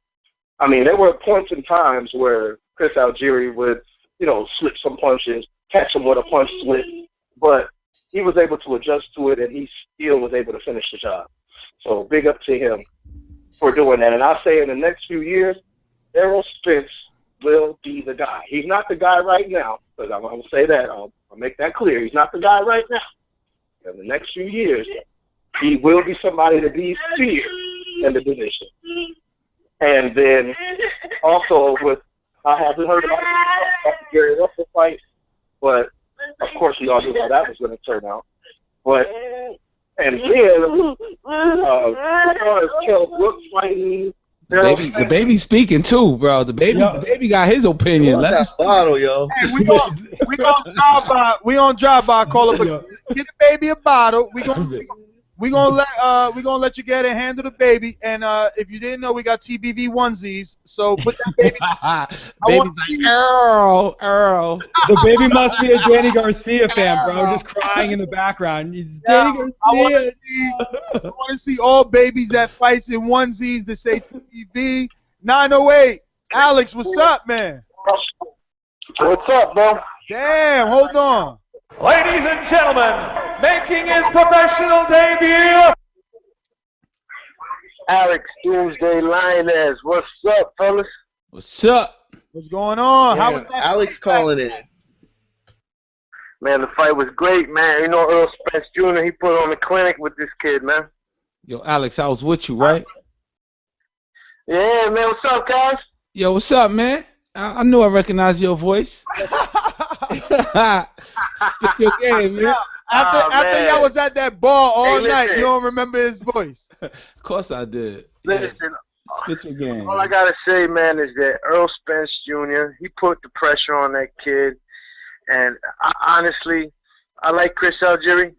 You know, he's good for the sport. And, you know, he's a classy guy. He got some balls. You know what I mean? He steps in there with a guy that's up and coming like that. You know, it's supposed to be real great, which he proved. But, yeah, he didn't do much, man. He didn't do much at all. Errol Spence pretty much dominated him all the way up to the fifth. And, you know, it just didn't seem like Algieri could, like, do anything. He made him look real novice, in my opinion. Damn, and we were like, what, at the end? Damn, Errol Spence. Damn. Spence, because that left hook off the, you know, stepping back, man. That step back left hook that kid got, man. He got dynamite. Yeah. That dynamite. And then you know, the whole Marcus Browne and Hot Rod, because, you know, it's hard to say his name, so I'm just going to stick to Hot Rod. Yeah, Hot Rod. Yeah, you know, it was a frustrating fight. You know, as a fan, it was kind of like it would get good, and then, you know, Marcus, you know, he held a couple of times, you know, more than a couple of times. A couple? And I think that's what I think that's the main reason, in my opinion, why the crowd, you know, gave that controversial boo at the end. You know what I mean? It was because of the grabbing. I mean, you know, I'm looking at me and Kaz. You know, we were just fans, right? Word, right. We're looking at it, we're just fans. You know, we're not counting punches, we're not counting points, or nothing like that. But, you know, as a fan, you know, I think that what made Marcus Browne get that, you know, that controversial boo was just that, you know. The holding and the leaning. Yeah, the holding them up. What about Cunningham? You know, huh? What about Cunningham Gawaki? Speak on that. Hey, listen, man. Got to give Steve credit, man. He stood in there. He finished the fight to the very end. Got knocked down a few times, man. And when I saw that, you know, that lump on his head, man, it reminded me of Rockman. Rockman, you said that to me. Yeah, I was like, man, look That at that. dude's a warrior, man. Warrior. He puts it, yo, and the crazy thing is that he lacks that power. He putting out too much on the line, though, man. And you know, I think James, was it you? Someone questioned like him taking punishment in the heavyweight division, and I was like, nah, he had a pretty good run, but I don't know, man. He wasn't accurate again. I talked about the accuracy for the Carver before the Tarver fight, and then this one he looked better, but not in the fight. He didn't look better before the fight, but in the fight, his punches were not landing flush. He was not accurate. Yeah, but I think that, like, I know the call you're talking about, and to me personally, when I saw this, I was watching the fight more like, oh shit, Steve Cunningham is a cruiserweight still. He's done with the heavyweight division. In cruiserweight, I think that he's still reputable, and I think that he still can make good fights. I don't think he's quite done yet. Obviously, I don't think he's gonna be world champion again. But I thought the fight with him and Gawaki was really close, and I thought it was good. Not close, but it was really good anyway. Outside the knockdowns, they'd be closer. Listen, I wouldn't say close. Yeah, it would have been like 6-5 or like 7-4 or whatever like that if it wasn't for the knockdowns. Steve Cunningham won at least 4 rounds. I guess it's the damage that I was looking at. You know, as a fan, I'm looking at the damage. I'm looking at, you know, Gawaki landed flush, man. And as the rounds went by, I didn't see Steve adapting to those left hands, man. You know, Gawaki would throw the double left down the pipe, and he threw that all the way through the fight. And you know, Steve, he just seemed to get caught with that. I asked myself, you know, how many southpaw sparring partners did he get? You know, how much did he really, you know, prepare for that style? Because that left hand just kept finding a home. Yeah, Alex, let me get to some others, brother. It's drive-by, and you got to get over here. We got to hit that road. 260. Talk to me. Alex, peace. Yo, y'all hear me? Loud and clear. Yo. All right, first time caller, calling in from Indiana. Ladies and gentlemen, making his professional debut. I just want to first start by saying I love this show. I love what y'all doing. It's really keeping me, in tune with what's going on. When I first started watching it, Ness, I used to hate you, but I love you now. I love you too, baby. I grow Mario. on people. Go ahead. No, I said I grow on people. I love you too, though. But you always loved me, though, right, from the beginning? Yeah. And I love your points you be making, man. You're not biased and like you keep it 100 every time. Mario, I love you. B, that's my guy. But getting to the fights, I scored the first 2 fights. First I want to talk about. I'm real impressed with the Polish dude. Not only did he take the title from a legitimate champion, he also defended it against a legitimate opponent. So I just want to give it up to Gowalski. And as far as the second PBC card, I scored that one 76-75 for Hot Rod. I just think Marcus Browne would have just boxed like he was doing in the first 3 rounds, because I gave all the first 3 rounds to Browne. If he would have just boxed and outskilled him the entire fight instead of getting into a war with him, it would have been easy. I just think he made it hard on himself. So that's it with that one. And with Errol Spence, I think that, yeah, he's the truth, but we all know he was going to get in there and kill Chris Algieri. He's a 140-pounder coming up. Not necessarily coming up, but he started off at 140. Yeah, I thought he lost to Provodnikov. He got destroyed. And then everyone's saying Manny Pacquiao didn't even knock him down. I think Manny Pacquiao was just taking the light on this guy. He knocked him down 6 times. If he wanted to get him out of there, he could have. I just think Manny has gotten nice over the years, nicer in his approach. I think Manny's fans. Manny's fans are real nice for believing that Manny has this softer side where he doesn't want to get his check quicker. Right. Oh yeah. I feel you, but I just think like Manny knows when he's out, when he can outclass a guy, and he doesn't want to get in there and kill him like he used to do back in the day. But other than that, I think Spence will give anybody in the welterweight division a good fight. Other than that, that's my call, and I'll be calling in more often. Thank you, brother. We can't wait, man. Hopefully you earn yourself an intro. 612. All right, help me out there. What do we got next? 347. All right. JP, talk to me, baby. Yo, man, first I'd like to give props to PBC for giving us what we want, when we want. We all called for Spence after his last fight to step up, and that's exactly what happens. But boxing fans, you can never please, and already Algieri is a bum. So another thing that I found interesting with Marcus Browne, you notice, and I don't know the trainer, that light-skinned, bald-headed dude out of New York, that's the same trainer that trained Saddam Ali. So what you see with these fighters in common with Marcus Browne and Saddam Ali is that they're really technically sound. They're great boxers. But when it's time to fight, they can't fight, man. These dudes can't fight when it's not at the tempo they like. And it's not a boxing match and the fight turns into a fight. Marcus Browne went out like a straight hoe, in my opinion. You know what I mean? And that was sloppy and terrible and disgraceful for dude to actually take that win like he felt like he won. That was terrible. As far as Steve Cunningham, Nassim Richardson said it best. We need some defense here. Glowacki, he was okay. I wasn't overly impressed, but all he was doing was the same thing all night, countering off Cunningham's jab with the left hand. And Cunningham just had no adjustments for it. And I have to believe that Nassim was telling him, we got to do something, double up the jab here. But in between the moments of the knockdowns, Cunningham was the more aggressive fighter and would win the rounds. If not, I think it was 4 knockdowns. If we only had 2 knockdowns, Cunningham possibly still could have won that fight. Spence going into it, how I called it, I said, if Spence is able to come in here and steamroll Algieri like he's done all his opponents in the past, I have to start looking at him differently. You know, it's one thing I understand when you're building your resume, you're going to come in here and that's where you get all your knockouts.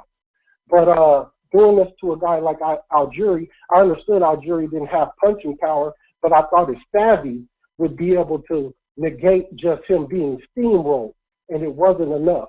And so that's just really interesting to me because now I don't know exactly what to say about Spence. Of course, we're going to say that he's a certified welterweight and something to be dealt with in the ring, but I know it's hard for us to imagine a dude just steamrolling dudes because the thing about Spence that I haven't seen in a long time is the amount of velocity he's able to hit from the torque of his punch. He can just generate so much energy from the cock back to the target, man. It's like Mike Tyson, you know. It's something I haven't seen in years, dude. So I'm excited about that, and that's my call. Enjoy, you guys. Have a good afternoon. Evening. All right, brother. Thanks for calling in. JP. Real talk. What's going on? What up, man? Make it quick, baby. You are the last. I'm out. Okay.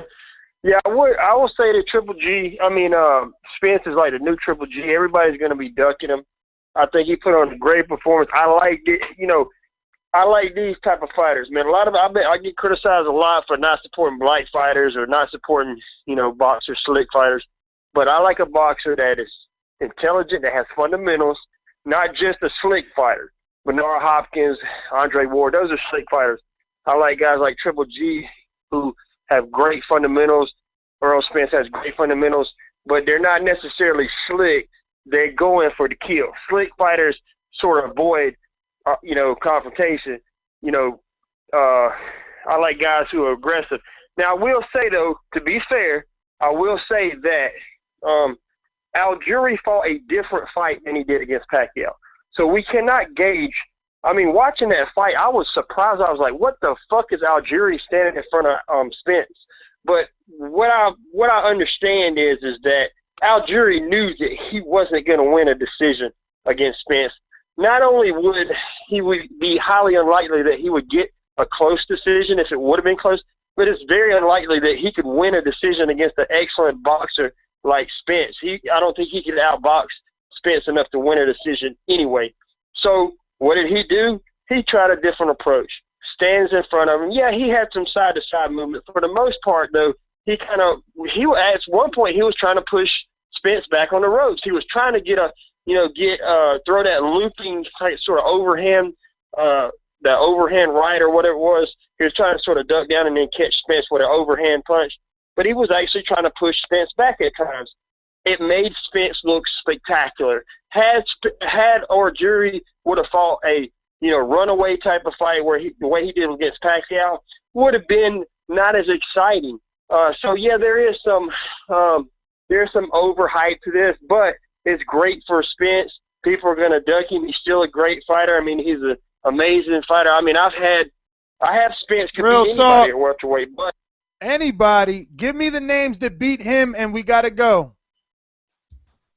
The names that beat Spence at welterweight. Yep. I mean, I don't think nobody can beat him, but it doesn't mean that Spence can beat everybody. I mean, I think it's tough. I mean, we got to see because, like I said, that fight with Algieri. All right, so give us a name that you know. Give us a name that you say. Give us a name that you say, yeah, he could definitely beat him. Who you rotting with to beat him? I mean, I don't know nobody at welterweight that can for sure beat him. Even Crawford, I don't know. Anybody. All right, real talk. Thanks for calling in. Yo, Lou DeBella, that was a great question. Lou would be happy to hear all those responses for real because this is crazy. No one could really say a definitive name. I guess even though Derek James said what he said, I'm gonna pick Pacquiao over Spence. I know James didn't, but I mean, no. Look at what Tim Bradley is a proven pound for pound, and look how he looked last Saturday. The question I liked was who punches back with power. And that's the biggest problem. There's not that many, like Keith Thurman, Porter, and maybe Pacquiao, right? Garcia. But Pacquiao. I'm still not. I don't know. I mean, Thurman dropped Guerrero. Garcia didn't. even though Garcia was making him stop coming forward, he didn't stop him. He didn't drop him. You know, I don't know. Didn't look all that good. James, what's up? Final thoughts. Talk to me. Final thoughts are going to be you might not be picking Pacquiao right now, but be real. If Spence went in there and did some work on Pacquiao, you wouldn't be too surprised. And that's what I think the key is here, is that we might not have the best fighter that we've ever seen in our generation come forward, but what we did find is someone that made a huge splash. And if he beat anyone in the top 10, it wouldn't surprise you. Are you picking him? No, but I personally don't think it would be a shock if he went in there and beat anyone out there. That's what I'm saying. We do have a new name that arrived, and I'm happy to say it's Errol Spence. He's living up to the hype. The Mayweather curse sometimes is bad. You got someone like Adrian Broner where the backlash gets you. Errol Spence right now is showing that he is the goods, and the backing of Mayweather is good. Ness. Turn the music off. Oh. Derek West said something. Who's Derek West? Oh, I'm sorry, not Derek West. Derek James. This guy. He said something. Did he or did he not? And it was regarding Pacquiao, and all ears were open. No? Yes? What'd he say? I got broads in Atlanta. Yes. The man said a lot of shit about Pacquiao that made it more believable than anyone could ever explain about Manny Pacquiao, and it was about the mistakes. So I think Errol Spence, Manny Pacquiao will be a phenomenal fight, and just not easy, and way easier. No. not way easier. Not way easier. But pass the ball, Mario. Listen, I'm gonna tell you this right now. What we have every week that happens. Wait. This guy loves that. Oh, is that casual? Oh. Okay, so listen. I'm gonna tell you just like this. Every time this happens, some fighter will come up, and then we're gonna get callers that say, "No, he's not as good as you think," or "Man, I love this guy," and they're gonna get overhyped. The problem is that these guys don't fight nearly as much as they should. These guys don't fight as nearly as much as they can. Okay, we didn't have these kind of issues with Leonard and Hagler. And yeah, listen, these issues did exist, but they existed in a different way. The reason why we get these calls the way that we do is because these guys know how far we are from a Spence Thurman, from a Spence Porter, from all these types of fights. These guys don't expect Spence to fight any one of these guys very soon. You know, Thurman Porter, look how long that took to make. We should be having these guys fight each other sooner rather than later. That's the biggest problem with this, is nobody expects these guys to even get in the ring with each other. I think that would prevent a lot of the hate if we could anticipate these fights coming up, but you got to be impressed with Errol Spence. If you're not, there's something wrong with you. Yeah, I mean, I totally agree. I just wanted to say, why does beating Chris Algieri have to mean that he can beat everyone? And if you can't pick him to beat everyone, why is that condemning? This is his first step up. It's like, yo, he beat Chris Algieri, that ain't shit. He's got to go fight and beat Keith Thurman. I have the answer. What is it? The answer is because Algieri went through Ruslan. Algieri gave 12 to Manny Pacquiao. Those are the answers. Am I wrong? Because and he also gave Khan. He also gave Khan 12. Though that's the answer. Now we have Khan Canelo. I like Algieri's scalp on Errol Spence's resume. I respect that win. I highly. But why? Why do you respect it? I value Algieri. Remember? Because he what? Because he what? Who he did? Who did he fight? Who did Algieri fight to give you that respect? It's not necessarily the fights, is the way that he fights, his style, and the problems that he presents. But that's neither here nor there, because it is what it is. Errol Spence did what he did, and according to his trainer, better than how Pacquiao did it. This is TBV. This was the perfect recap show. And we'll be back on Sunday. Not Thursday? Oh, yeah, Thursday. Thank you. We have no clue what that soundbite is. What is that? Playing. Who knows? Who knows? Not a good one, but we'll say good night. Peace.